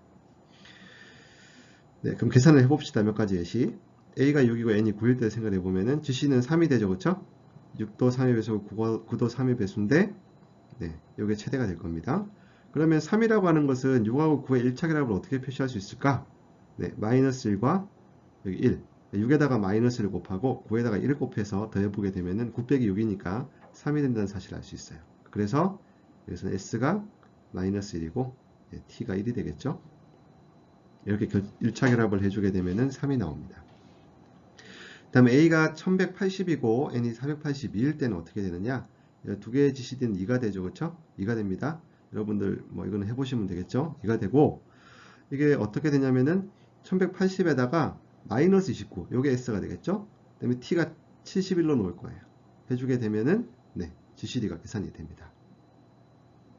요런 S와 T는 유일하진 않다라고 얘기를 했었어요. 다른 쌍 S 프라임 T 프라임이 있어가지고 1180의 S 프라임을 계산해주고 482의 T 프라임을 계산해줘서 두 개 더해주면 2가 나오는 S 프라임 T 프라임은 존재할 수는 있습니다. 근데 어쨌든 이렇게 계산할 수가 있다는 얘기고 임의의 S와 T를 양쪽에다가 곱해가지고 더해주게 되면 항상 그 절대값은 2보다 크거나 같아요. 두 개 다 0이 아닌 이상은 네, 이러한 성질이 성립하게 됩니다. 이게 GCD 정리가 되겠고요. 그럼 GCD 정리가 도대체 곱셈에 대한 여건이 존재하는 거랑 무슨 상관이 있느냐를 이제 생각을 해볼게요. 곱셈에 대한 여건의 존재성입니다. A가 임의의 정수고 N이 2보다 크나 같은 자연수예요. 우리가 계산하고 싶은 것은 네, A 곱하기 A 인버스가 1 마드 N으로 되는 인 A 인버스가 존재하느냐 이 얘기죠. 존재한다는 게 언제 존재하느냐라는 건데 요거 불효충분 조건이 있습니다. 즉 동치라는 거죠. 이게 뭐냐면은 두 숫자 A하고 여기는 A하고 여기는 N이 서로 소일 때 이런 A 인버스가 존재하게 됩니다. 그럼 아까 앞에서 나왔던 예를 생각해 보면은 마드 9에서 2 같은 경우는 인버스가 존재했었고 3 같은 경우에는 이게 존재하지 않았어요. 그럼 곰곰이 세려보면은 지금 A가 2고 N이 9일 때니까 네, A하고 N의 GCD가 1이 나오고요. A가 3이고 N이 9일 때는 A하고 N의 GCD가 3입니다. 1이 아니죠. 그러니까 이때는 A 인버스가 존재하지 않고 이때는 A의 인버스가 존재하게 되는 거죠. 예, 이렇게 생각을 할 수가 있어요. 어쨌든 앞에서 봤던 예시하고 잘 맞습니다. 그래서 이것이 바로 중요한 정리가 되겠습니다. 그래서 여건이 존재할 필요충분 조건은 이게 1인 거하고 여건이 존재하는 거하고 서로 동치다라는 얘기가 되는 거죠. 자, 그러면 이렇게 왜 이렇게 되는지를 생각해 보면은 GCD 두 개의 GCD가 1이라는 걸 생각해 보게 되면은 어떤 숫자가 존재하게 되냐면은 A에다가 S를 곱하고 N에다가 T를 곱해서 더한 게 1이 되는 두 정수 ST가 존재해요. 그렇죠? 그럼 양변에 마드 N을 취해 봅시다. 마드 N을 취하게 되면 어떻게 되죠? 요거는 요 부분은 N의 배수가 되니까 이건 0이 될 거예요. 그렇죠? 남는 게 A 곱하기 S는 마드 N으로 1이다. 이렇게 하는 것만 남는 거죠. 즉, 이 말은 무슨 말이냐? A의 곱셈에 대한 요거는 S가 된다는 얘기가 되는 거죠. 그렇죠? 이렇게 계산을 할 수가 있겠습니다. 그래서 결국 우리가 곱셈에 대한 여건이 존재할 필요충분 조건은 두 숫자의 GCD가 이제 1이 될 때인 거고, 그러면 GCD가 1일 때 곱셈에 대한 여건은 어떻게 계산할 거냐? 결국 이러한 S하고 T를 찾는 게 관건이 된다는 얘기가 되는 거죠. 그럼 이 S하고 T를 계산할 수가 있느냐가 다음 질문이 되겠죠? 네. 그러면 앞에서 우리가 그 곱셈에 대한 여건이 존재할 필요 충분 조건도 봤었고, 그 곱셈을 구하기 위해서, 곱셈에 대한 여건을 구하기 위해서 우리가 어떠한 숫자를 알아야 되는지도 계산을 했었습니다. 그럼 우리가 궁금한 문제는 뭘로 정확하게 기술을 할 수 있냐면은, 두 a하고 n이 그의 최대 공약수가 d일 때 a 곱하기 s와 n 곱하기 d를 두 개를 더했을 때 d가 되는 s하고 t가 존재한다고 했잖아요. d가 되는 s하고 t가 존재하게 될 텐데 그 두 정수 s하고 t를 구하는 게 목적이 되겠죠. 그쵸? 그러면은 만약에 d가 1이게 되면은 d가 1인 케이스는 s라고 하는 것이 바로 마드 n에서 a의 여건이 되는 거였으니까요. 그래서 이 s를 구하는 게 목적이 될 거예요. 근데 s만 혼자 구할 필요는 없고, 뭐 t를 같이 계산할 수도 있겠죠. 그래서 요거를 해주는 알고리즘이 바로 Extended Euclidean 알고리즘이 되겠습니다. 우리가 사실은 그 유클리드는 알고리즘을 배운 적이 있습니다. 여러분들 최대 공약수 구할 때 유클리드 호재법이라고 하면서 공부를 한 적이 있었을 거예요. 그것을 확장을 한 겁니다. 확장된 유클리드 알고리즘이라고 부르는데 뭔가 조금 더 추가 정보가 있으니까 확장이 되겠죠. 그렇죠? 이렇게 원래 최대 공약수 구할 때 방식으로 돌아가 가지고 그 옆에 뭔가를 조금만 더 해주게 되면은 우리가 곱셈에 대한 여건을 우리가 원하는 S하고 T를 찾을 수 있다라고 하는 것이 바로 이 알고리즘이 되겠습니다. 기본적으로 여러분들 최대 공약수 계산할 때 나눗셈을 여러 번 했었죠. 그렇죠? 공약수인 것 같은 거 여러 번을 막 계산을 해가지고 계산을 한 거였는데 그래서 나눗셈을 반복적으로 수행을 하면서 S와 T 값을 계산을 해나가는 방식입니다. S와 T가 계속 이게 따라가게 되면서 나눗셈을 해가게 되면서 계산을 하게 될 거예요. 그 과정을 한번 생각을 해봅시다. 우리가 생각해보는 예시는 앞에서 생각했던 예시였는데 1180이랑 481을 생각을 해볼게요. 요 두 개 GCD가 2였습니다. 그리고 마이너스 29를 곱하고 71을 각각 곱하게 되면 2가 나왔었어요. 요 마이너스 29와 71을 어떻게 계산할 거냐라고 하는 부분을 한번 따라가 보도록 하겠습니다. 자, 그러면은 나눗셈을 여러 번 한다고 했으니까 그럼 뭘 나누기를 하는지가 중요하겠죠? 뭘 할 거냐면은 요 A를 N으로 나눈 나머지를 생각을 할 겁니다. 나눗셈을 할 거예요. 1180을 481로 나머지는 몫이 2고 나머지가 216이 되겠죠. 그렇죠? 그럼 뭘 할 거냐면은 요 나머지만 남기고 나머지는 다 넘길 거예요. 그럼 216이라고 하는 것은 1180에다가 482에 마이너스 1을 곱해서 더해준 거랑 똑같이 되겠죠? 그냥 이항을 한 겁니다. 그 다음에 다음번에 나눌 그 재수하고 피재수가 뭐냐라고 하게 되면은 피재수가 원래 요 위에 있던 재수가 피재수가 됩니다. 그러면 여기다 나머지가 재수로 들어가게 돼요. 481을 216으로 나눈 나머지를 나눗셈을 생각할 겁니다. 요거 나눗셈은 481을 216으로 나누게 되면은 몫이 2고 나머지가 50이 될 거예요. 그러면은 아까 앞에서 했던 방식으로 나눗셈만 남기고 나머지만 남기고 나머지 넘길 거예요. 그럼 50이라고 하는 것은 482에다가 마이너스 1을 216에 마이너스 1을 곱한 게 되겠죠. 그런데 우리가 216은 위에서 표시한 바가 있어요. 216은 1180에다가 마이너스 2 곱하기 482였습니다. 482는 그대로 두고 216은 바꿔치기 할 거예요. 이렇게 바꿔치기를 해주게 되면은 요자를 다시 정리를 해보게 되면은 마이너스 2 곱하기 1180에 여기 마이너스에서 4가 될 거고 여기 1이 있겠죠. 그렇죠? 그래서 5 곱하기 482가 될 거예요. 그래서 이런 식으로 썼습니다. 지금 보시면 알겠지만 여기 우리가 원하는 1180하고 482가 있는데 앞에 숫자가 막 생기는 거죠. 지금 이런 식으로 S와 T를 계산해 나가는 방식이 되는 거예요. 자, 그 다음에 다시 나눕니다. 원래 있던 그 재수가 피재수로 가는 거고요. 나머지가 재수로 가는 겁니다. 지금. 그래서 216을 50으로 나누기를 할 거예요. 그 몫이 4가 될 거고 나머지가 16이 될 겁니다.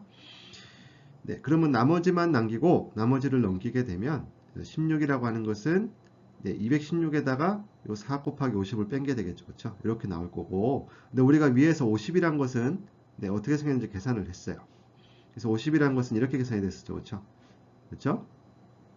마이너스 2에다가 1180을 곱하고 그러면 480에다 5를 곱한 거가 될 텐데 이 각각을 계산해 보겠습니다. 50이란 거는 이렇게 바꿔치게 될 거고요. 216이라고 하는 것도 여기 216이 있었는데 216이라는 것도 위에서 여기 계산했었죠. 216도 이렇게 바꿔치기가 되겠죠. 위에서 여기서 나오는 거죠. 그러면 요거를 1180과 481을 그대로 두고 이제 계산해 주게 되면 1180에다가 9를 곱한 거, 480에다가 21을 곱해서 뺀 거로 이렇게 계산이 되게 될 겁니다. 뭔가 지금 이 나머지가 피제수가 뭔가 계속 줄고 있어요. 숫자 스케일이 계속 줄고 있는 거죠. 그렇죠? 그 다음에 여기 50에 있는 게 제수가 있는 게 이제 피제수로 갈 거고 여기 나머지가 다시 제수로 갈 겁니다. 그럼 50을 16으로 나눈 몫이 3이고 나머지가 2가 될 거예요. 그럼 2라고 하는 것만 남기고 나머지 다 넘겨보면은 50 곱하기 3 곱하기 16을 뺀 게 되겠죠? 근데 우리가 50을 계산한 적이 있습니다. 50은 바로 여기 있었죠.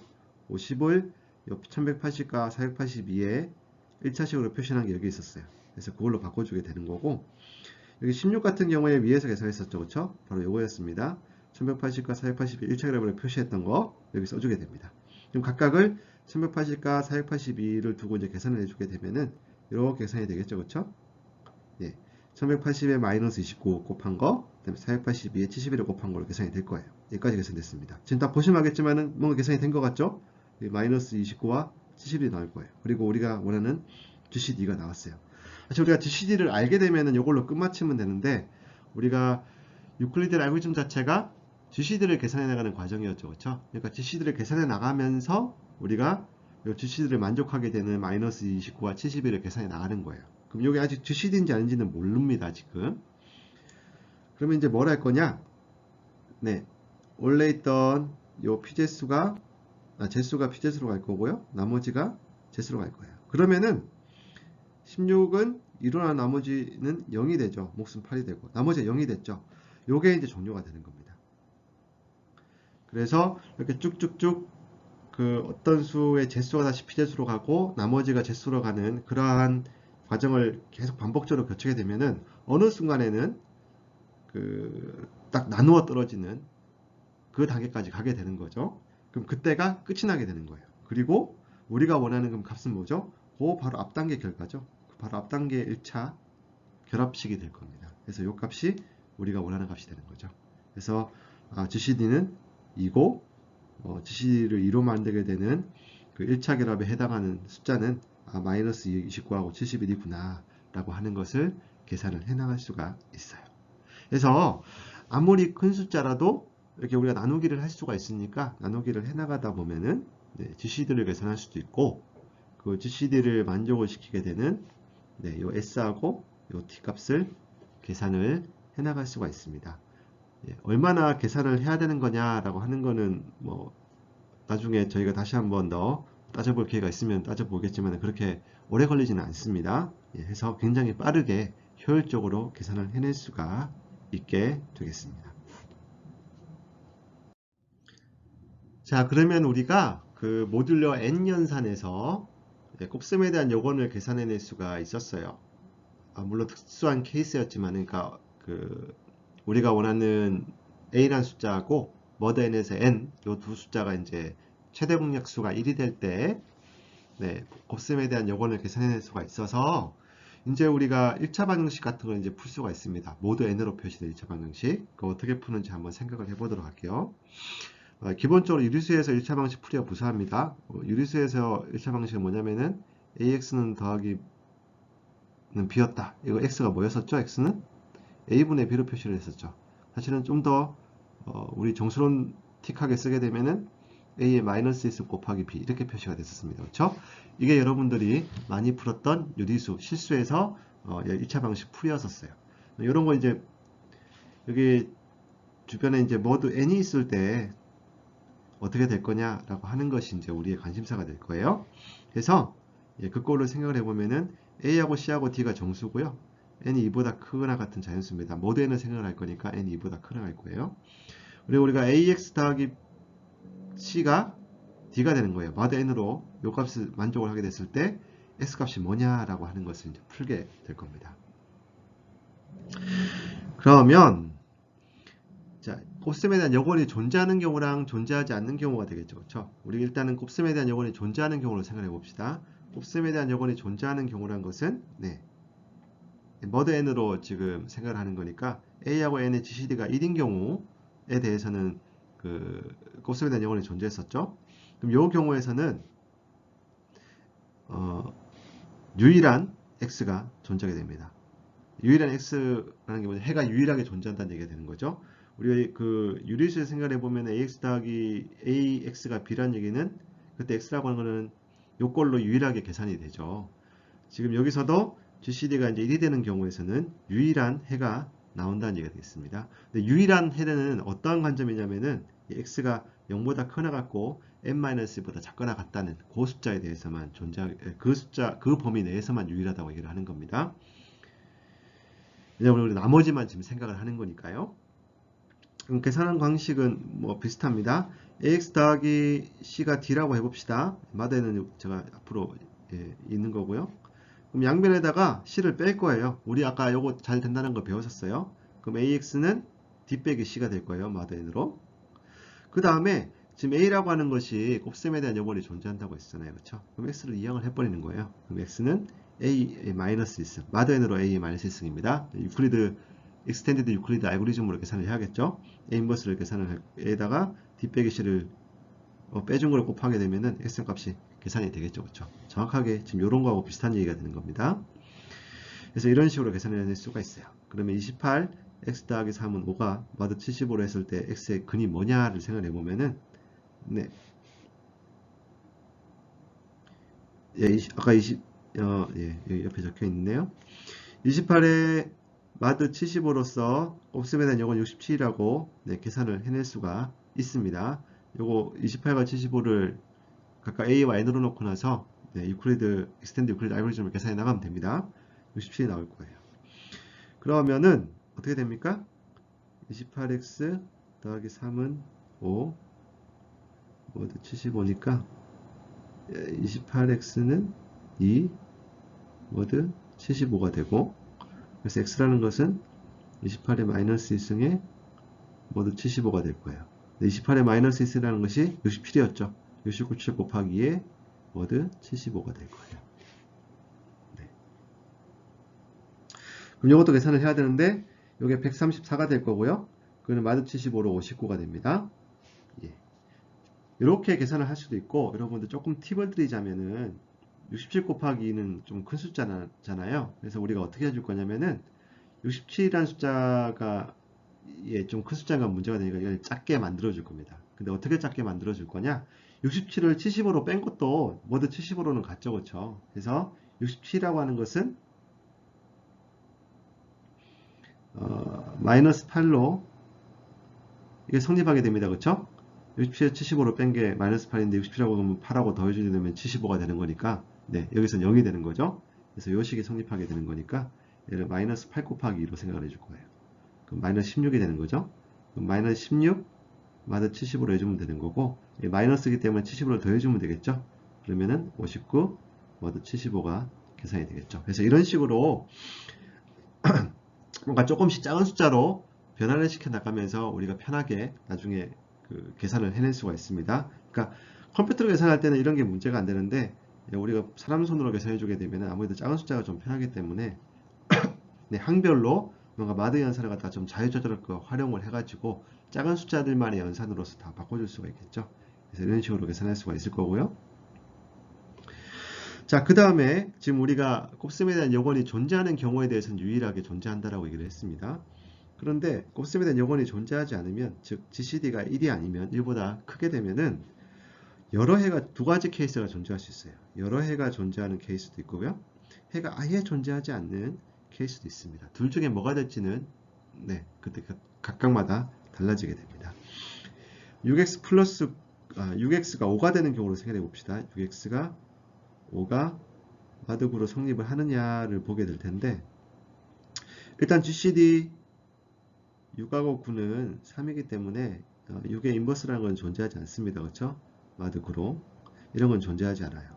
그럼 요거에 해가 존재할 거냐를 보게 될 텐데, 우리가 해를 생각을 해볼 때 x라는 것이 해의 후보가 뭐가 있죠? 0, 1, 2부터 8까지만 생각해 보면 되겠죠. 나머지는 요 숫자 밖에 있는 거는 마드 구했을 때 요 8개 숫자 중에 하나하고 같으니까요. 그럼 다 계산을 해봐요. 네, x가 0일 때부터 x가 8일 때까지 계산을 해보고 나서 그게 마드 구로 뭐가 나오는지를 해보면 되겠죠. 안 나옵니다. 네, 이러한 케이스 없어요. 그래서 해가 존재하지 않습니다. 1차 방정식이지만 해가 존재하지 않아요. 그 다음에 6x가 3이 되는 경우로 생각해 봅시다. 마득으로 똑같이 이제 6하고 9하고 GCD가 3이니까 예, 존재하지 않을 거고요. 그럼 똑같이 해가 가능한 해의 집합이 0부터 8까지 숫자니까 그걸 다 넣어보게 되면은 네, 2하고 5하고 8일 때 이 등식이 마득으로 성립을 하게 됩니다. 그래서 이때는 근이 3개가 존재하게 되는 거죠. 예.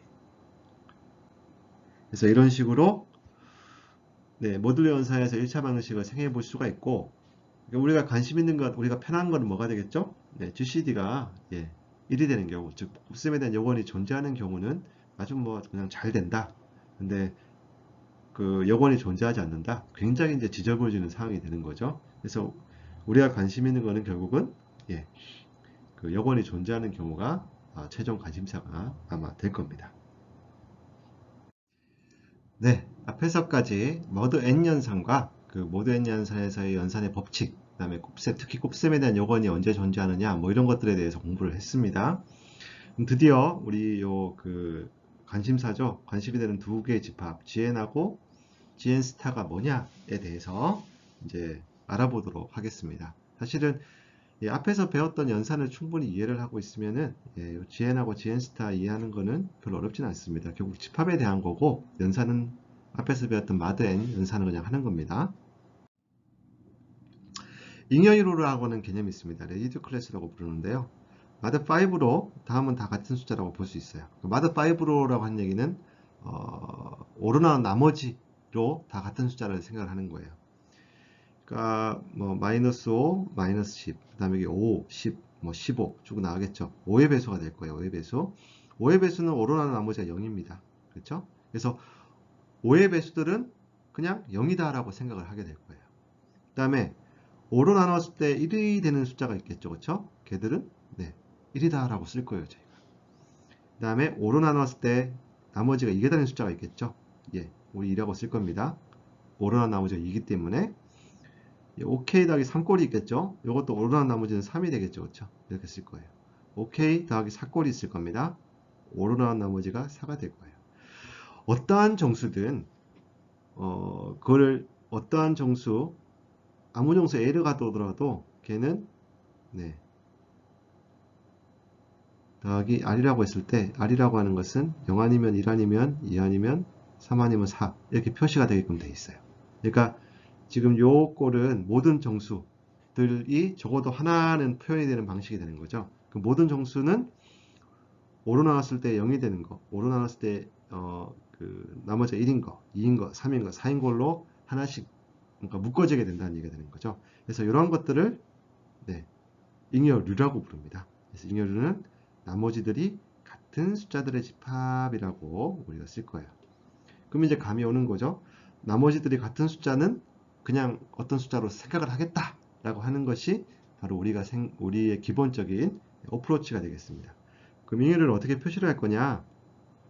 그래서 마더n에서 일반적으로 각 잉여들은 그냥 나머지만 표시를 할 거예요. 0, 1, 2부터 n-1까지 되겠죠? 왜냐면 마더 n이 될 테니까 마더 n이면은 나머지가 0부터 1, n-1까지만 성립할 테니까 그 나머지대로 다 표시를 하겠다는 얘기가 되는 겁니다. 원래는 엄밀하게는 이제 요거 자체가 숫자로 보일 수가 있기 때문에 숫자 0부터 n-1까지 하고는 좀 다른 거죠. 그렇죠? 나머지가 0부터 n-1까지 하는 얘기가 되는 거니까. 그래서 원래는 그래서 나머지란 걸 표시해주기 위해서 뒤에 이렇게 위쪽에다가 그 수평선을 그어주는데 네, 보통의 혼동의 여지가 없고 우리는 마드 n으로만 생각을 할 거기 때문에 그냥 네, 이 발은 생략을 하겠습니다. 이렇게 쓰겠다는 얘기예요. 지금 우리는 그냥 정수를 생각할 일은 이제 사실 별로 없습니다. 다 뭐 어떤 숫자 n으로 나온 나머지 이런 것들만 생각을 할 거예요. 그래서 그냥 이걸로만 요게 우리가 생각할 수 있는 숫자 체계예요. 우리가 알고 있는 숫자는 네, 0부터 n-1까지다 라고 생각을 하시면 되겠습니다. 네, 그러면 요 잉여류를 앞에서 정의를 했는데 결국 나머지들의 집합이 되는 거죠. 해서 이겁니다. 0부터 n-1만으로 구성된 숫자 집합을 생각을 할 거예요. 거기서 뭐된 연산으로 그냥 연산을 생각을 할 겁니다. 왜냐면 정수하고는 좀 다르니까요. 뭔가 바운더가 지금 있는 상황일 테니까. 그래서 이렇게 정의를 해보게 되면은 덧셈 곱셈 잘 정의됩니다. 그렇죠? a 더하기 b 마드 n으로 해주게 되면은 네, 그걸 갖다가 n으로 나머지로 해서 이걸로 넣어주면 되겠죠. 잘 정의돼요. 덧셈의 항등은 0 정의됩니다. 그렇죠? a 더하기 0은 a니까 요 a는 여기 있는 숫자죠 지금. 그 다음에 덧셈에 대한 요건 네 a 더하기 마이너스 a를 생각하면 돼요. 그건 0이 나오죠. 마이너스 a를 생각하면 되는 거고 네, 어떤 i라는 것에 마이너스 i를 생각을 하는 거고 근데 우리가 0부터 n-1까지 숫자를 생각하는 거니까 정확하게는 이렇게 요 값으로 계산을 해주면 되겠죠. 그쵸? 그 다음에 곱셈에 대한 항등은 1 됩니다. 그쵸? 어떤 숫자 a에다가 1 곱하게 되면은 그건 a죠. 마드 n으로 그래서 해서 잘 정의가 돼요. 곱셈에 대한 요건 이건 앞에서 배웠었죠. 요거 n하고 0부터 n-1까지 어떤 숫자하고 어떠한 관계냐에 따라 가지고 요 최대 응력수가 값에 따라서 존재할 수도 있고 존재하지 않을 수도 있습니다. 앞에서 배웠었어요. 네, 그 완전 이격에는 뭐냐? Complete Residue System이라고 부르는데 예, 위에 했던 얘기가 똑같은 게 반복입니다. 마드 n에 일단 정의가 될 거고 그 나머지들의 집합을 생각할 거예요. 0부터 n-1까지의 숫자로만 이루어지게 되는 거고요. 연산 위에서 아까 마드 n 연산을 했었죠. 그거다 정의가 될 거고 우리가 요 집합을 바로 예, 앞에서 우리가 그 표기했던 GN으로 생각할 거예요. 그러니까 GN은 N으로 나눈 나머지들의 집합 이렇게 되는 거죠. 예, 이렇게 해서 우리가 GN이란 걸 지금 정의를 했고 GN이라서 마드 N 덧셈 마드 N 덧셈 마드 N 곱셈 이 두 가지 연산이 정의가 된다라고 하는 것을 바로 위에서 얘기를 했습니다. 자, 기하 ing역이라는 게 존재하는데요. 아까 우리가 GN을 배웠었고 GN 스타라는 게 뭐냐를 이제 정의를 하려고 하는 겁니다. 예, GN은 이렇게 됐었죠. 0부터 n-1까지고 네, 요거는 마드 n으로 곱셈에 대한 요건이 존재할 수도 있고 존재하지 않을 수도 있어요. 존재하는 경우는 뭐였죠? GCD A하고 N이 1인 경우. 존재하지 않는 경우는 뭐였죠? GCD A하고 N이 1이 아닌 경우가 되겠죠. 그래서 요 0부터 n-까지 숫자 중에서 n하고 서로소인 거는 곱셈에 대한 요건이 존재했고 서로소가 아닌 것들은 곱셈에 대한 요건이 존재하지 않는다라는 것을 배웠습니다.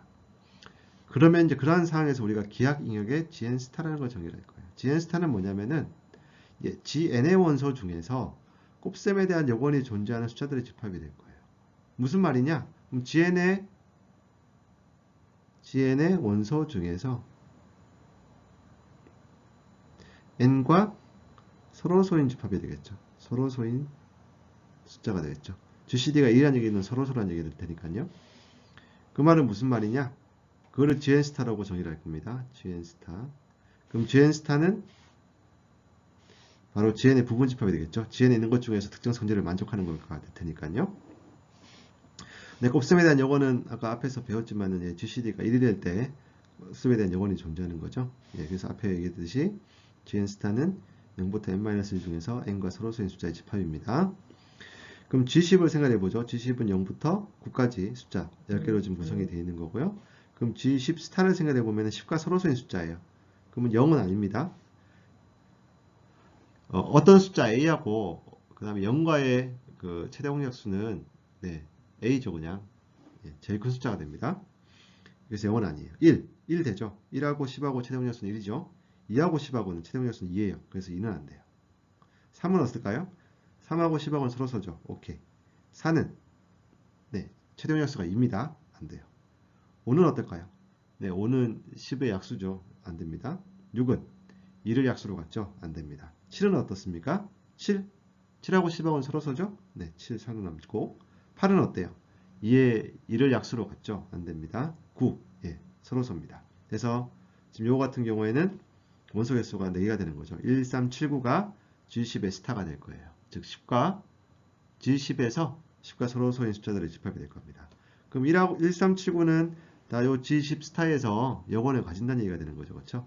1의 인버스는 1이 될 거고 3의 인버스는 네, 이거는 계산을 좀 해봐야겠지만은 우리가 유클리드 호재법을 쓸 필요는 없고요. 이 정도 숫자는 간단해서 7이 되겠네요. 3, 7, 21이고 10으로 나와서 나머지가 1이니까요.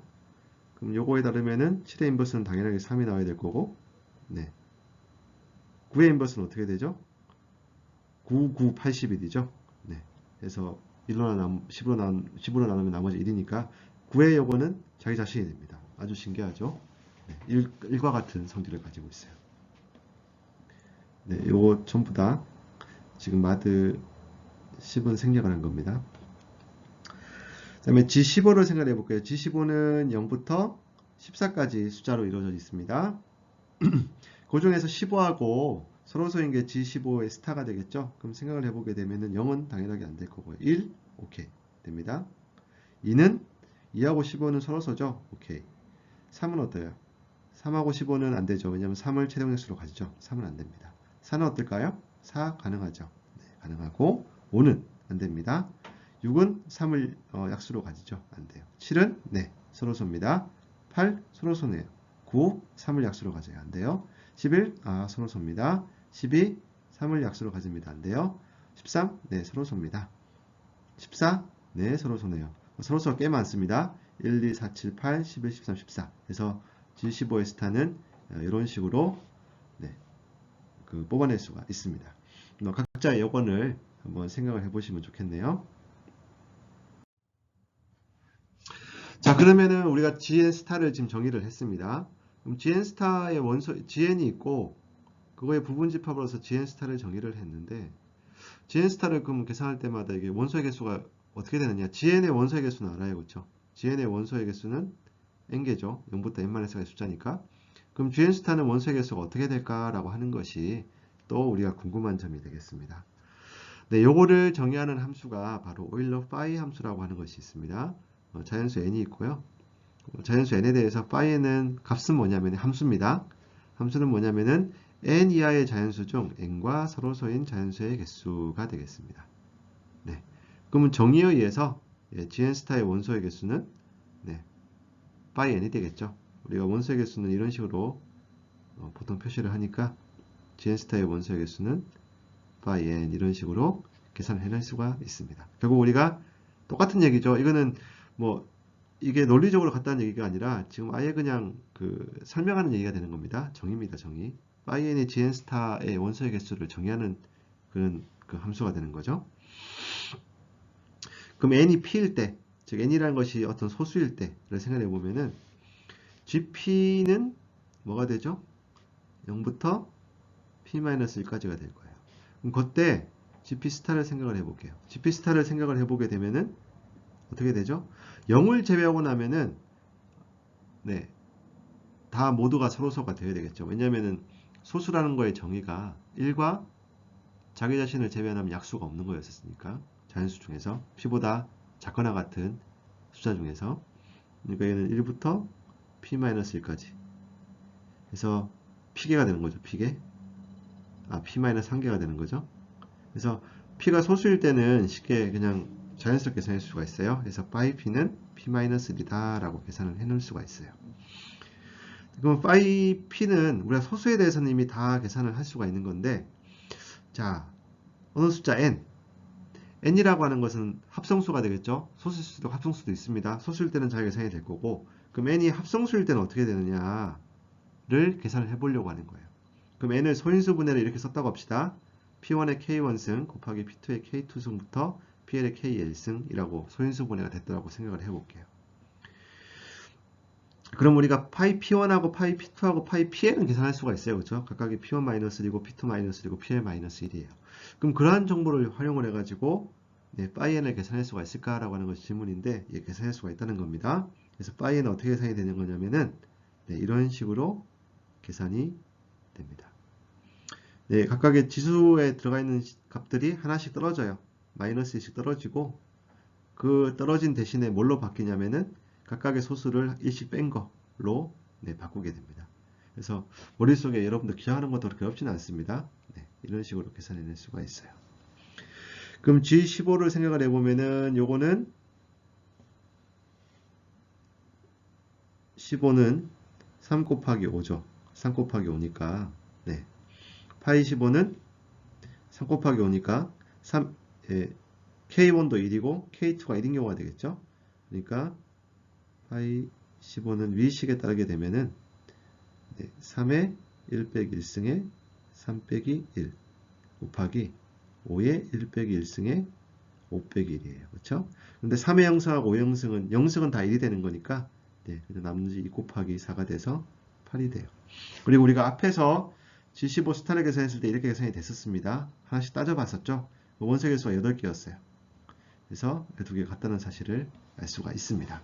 그래서 우리가 GN스타의 원소의 개수가, GN스타 자체는 이제 다 따져봐야겠지만은, GN스타의 원소의 개수가 뭐냐라고 하게 되면은, n의 소인수분해를 알게 되면은, 그 소인수분해 값으로부터 잘 계산을 해낼 수가 있게 되겠습니다.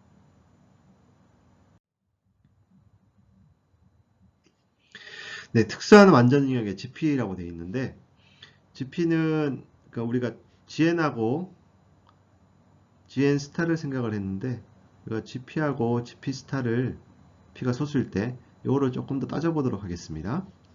소수가 되면은 굉장히 특이합니다. 특이한 기하기 경계를 생각을 하게 돼요. 그러니까 GP라고 하는 것은 0부터 P-1까지 0, 1, 2, 3, 4 해가지고 쪼개가지고 P-1까지로 구성된 숫자 집합이 될 거예요. 근데 그 말을 이렇게 됐었을 때 아까 우리가 들어봤던 게 뭐였냐면 이때 GP 스타가 뭔지를 생각해 봤었죠. 그러면 당연하게 이게 P가 소수기 때문에 P-1까지의 숫자를 가지게 됩니다. 이거는 뭐가 똑같죠? GP에서 0을 뺀 숫자와 같죠. 0을 뺀 숫자. 그래서 이렇게 계산이 돼요. 근데 0이라고 하는 건 뭐였었나요? 모드 연산에서 덧셈에 대한 항등원이었습니다.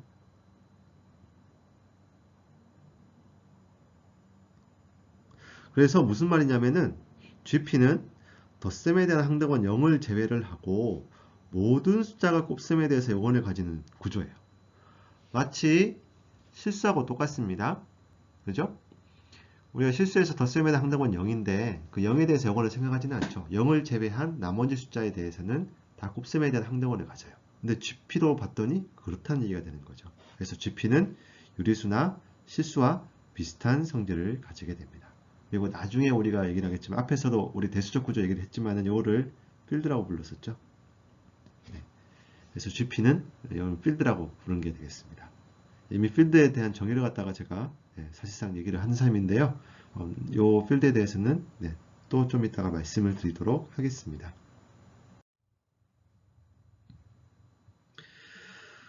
네, 이제 몇 가지 아주 특이한 재밌는 그 성질에 대해서 좀 알아보려고 합니다. 요것에 우리가 정리를 증명을 하지는 않을 거고요. 네, 그냥 이러한 성질이 있다라는 것만 여러분들의 머릿속에 넣어놓고, 그다음에 이 성질을 이용해서 여러 가지 뭐 중요한 사실이 있을 때 이거를 이용을 해가지고 문제를 푸는 방식으로 생각을 하도록 하겠습니다. 일단 페르마의 작은 정리라는 것을 생각을 해보도록 하겠습니다. 여러분들 아마 페르마의 마지막 정리라고 하는 얘기를 들어봤을 거예요. 페르마가 남긴 마지막 정리였고 증명이 안 돼 있어가지고 막 고생을 하다가 1990년도 후반쯤에 앤드류 와일즈라고 하는 유명한 수학자가 페르마의 마지막 정리를 증명을 해서 굉장히 큰 화제가 되었었죠. 페르마의 작은 정리는 페르마의 마지막 정리는 아니고요. 정말로 작은 정리라는 얘기입니다. P가 소수일 때, 그리고 A라고 하는 것은 P와 서로선 임의의 정수가 되겠어요. 즉 P의 배수가 아니면 된다는 거죠. 즉 A는 P의 배수가 아닐 때를 생각해 보겠습니다. 그럼 이때 우리가 어떠한 재미난 성질을 알 수가 있냐면은 A에다가 P의 마이너스 1승을 해봤어요. 근데 그것을 P로는 나머지가 1인다는 사실을 알게 된다는 겁니다. 즉 A의 P-1승을 해봤더니 마더 P로 1이 되는 거예요. 아주 신기한 성질이죠. 이건 P가 아무리 크더라도 지금 성립을 한다는 얘기가 되는 거예요. 예시를 좀 봅시다. 오라는 소수에 대해서 G5 스타를 생각해 볼게요. G5 스타는 1하고 4예요. 예, 요 1, 2, 3, 4. 그러니까 G5 스타라고 하는 것은 5하고 서로서인 숫자들의 집합이었기 때문에 네, 바로 여기 있는 것들이 전부 다 A가 될 수가 있죠, 지금. 그럼 1의 4승은 1이 됩니다. 지금 우리가 요거가 잘 된다는 걸 얘기를 하고 싶은 거예요. 1의 4승은 1이 되는 거고 2의 4승은 16이고 예, 마드5로 1이 됩니다. 3의 4승은 81이고 예, 마드5로 1이 돼요. 4의 4승은 16 곱하기 16이죠. 이게 4의 제곱이고 4의 제곱이니까. 근데 16도 마드5로 1이 될 거고 요 16 마드5 1이니까 1 곱하기 1에서 1이 되는 거죠. 그렇죠? 그래서 지금 네, G5 스타에 대해서 페르마의 작은 정리가 잘 성립하는구나 라고 하는 거를 이제 확인을 했습니다. 그럼 페르마의 작은 정리가 말을 해준 게 뭐냐? 물론 요거 자체도 굉장히 재밌는 얘기긴 하지만은 곱셈에 대한 여건을 구하는 게 가능해집니다. 지금 보시면 알겠지만은 A의 P-1이 1 마드 P예요. 그럼 요걸 다시 쓰게 되면은 A 곱하기 A의 P-2승으로 쓸 수가 있죠. 그럼 이게 무슨 말이냐? A의 P-2승이 A의 인버스가 된다는 얘기죠. 즉 A의 여원이 된다는 얘기가 되는 거죠. 마드 P로. 언제? A하고 P가 서로서가 있을 때.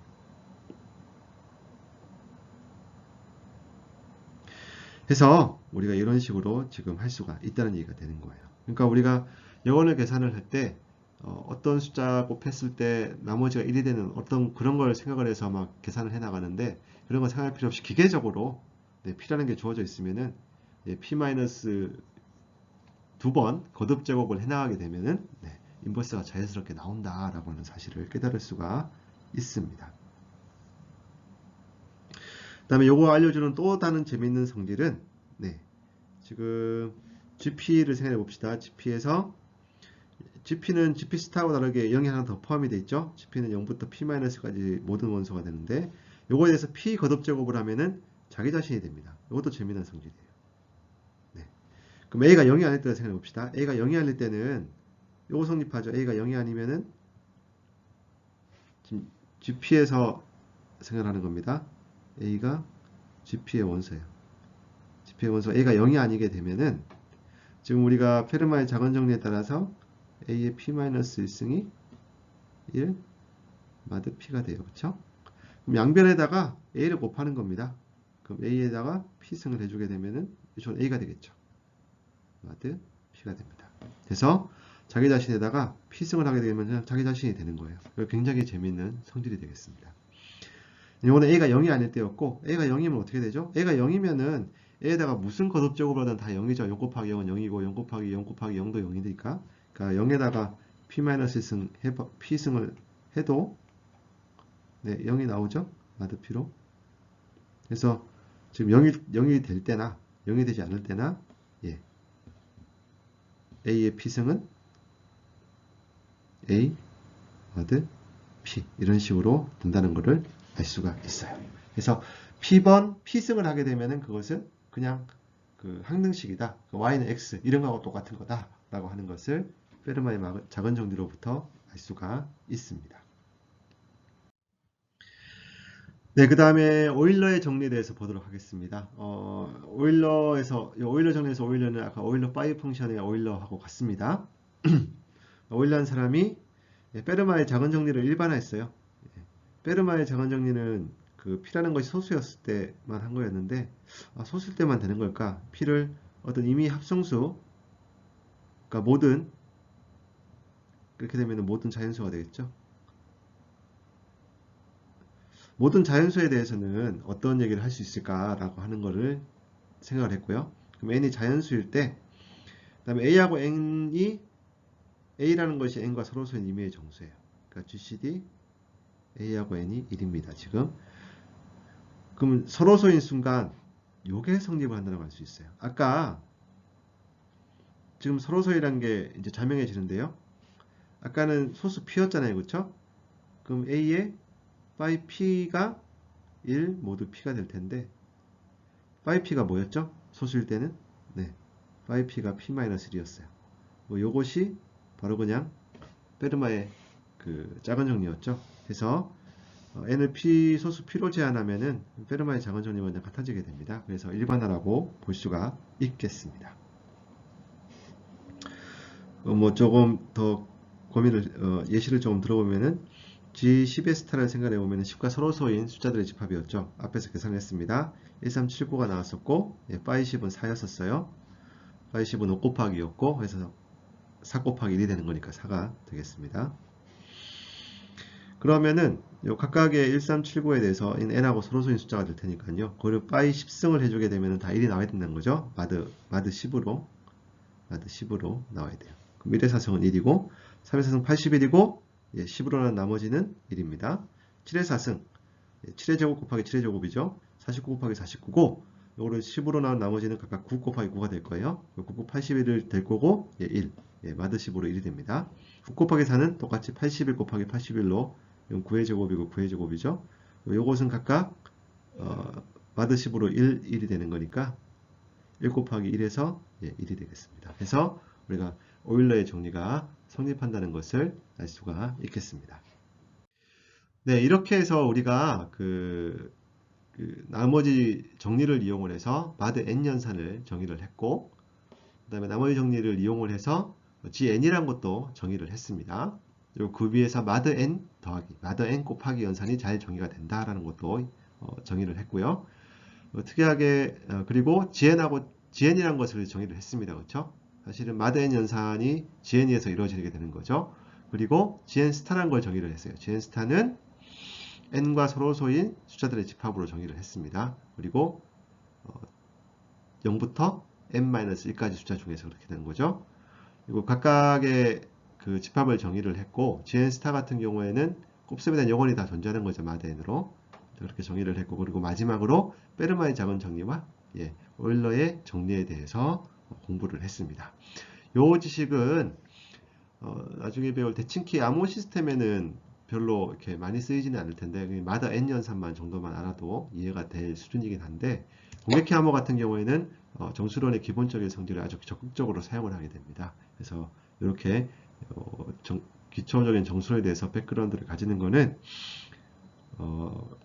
현대 암호학을 이해하는 데 있어 가지고 아주 중요하다고 볼 수가 있겠습니다. 그래서 물론 여기서 다룬 기초 정수론이 앞으로 우리가 살펴볼 암호학의 주요 내용을 다 커버할 거예요. 그러니까 우리가 커버하지 않는 내용을 다루지는 않을 겁니다. 이 정도 수준의 정수론이면은 할 수가 있는데 이후 내용을 공부를 하는데 무리는 없는데, 우리가 향후 조금 더 여러분들이 뭐 대학원에 진학을 한다거나 라고 했을 때 그때 암호학을 공부를 하고 싶다 라고 하게 되면은 이 정도 수준으로는 공부를 하기가 쉽지는 않아요. 그래서 그런 케이스, 만약에 나는 더 암호학을 열심히 더 깊게 공부를 하고 싶다 라고 하는 사람이 있으면은 정수론에 대해서 한번 깊게 공부를 해보는 것을 추천을 드리겠습니다. 이것으로 기초 정수론에 대한 강의를 마치도록 하겠습니다. 여러분 감사합니다.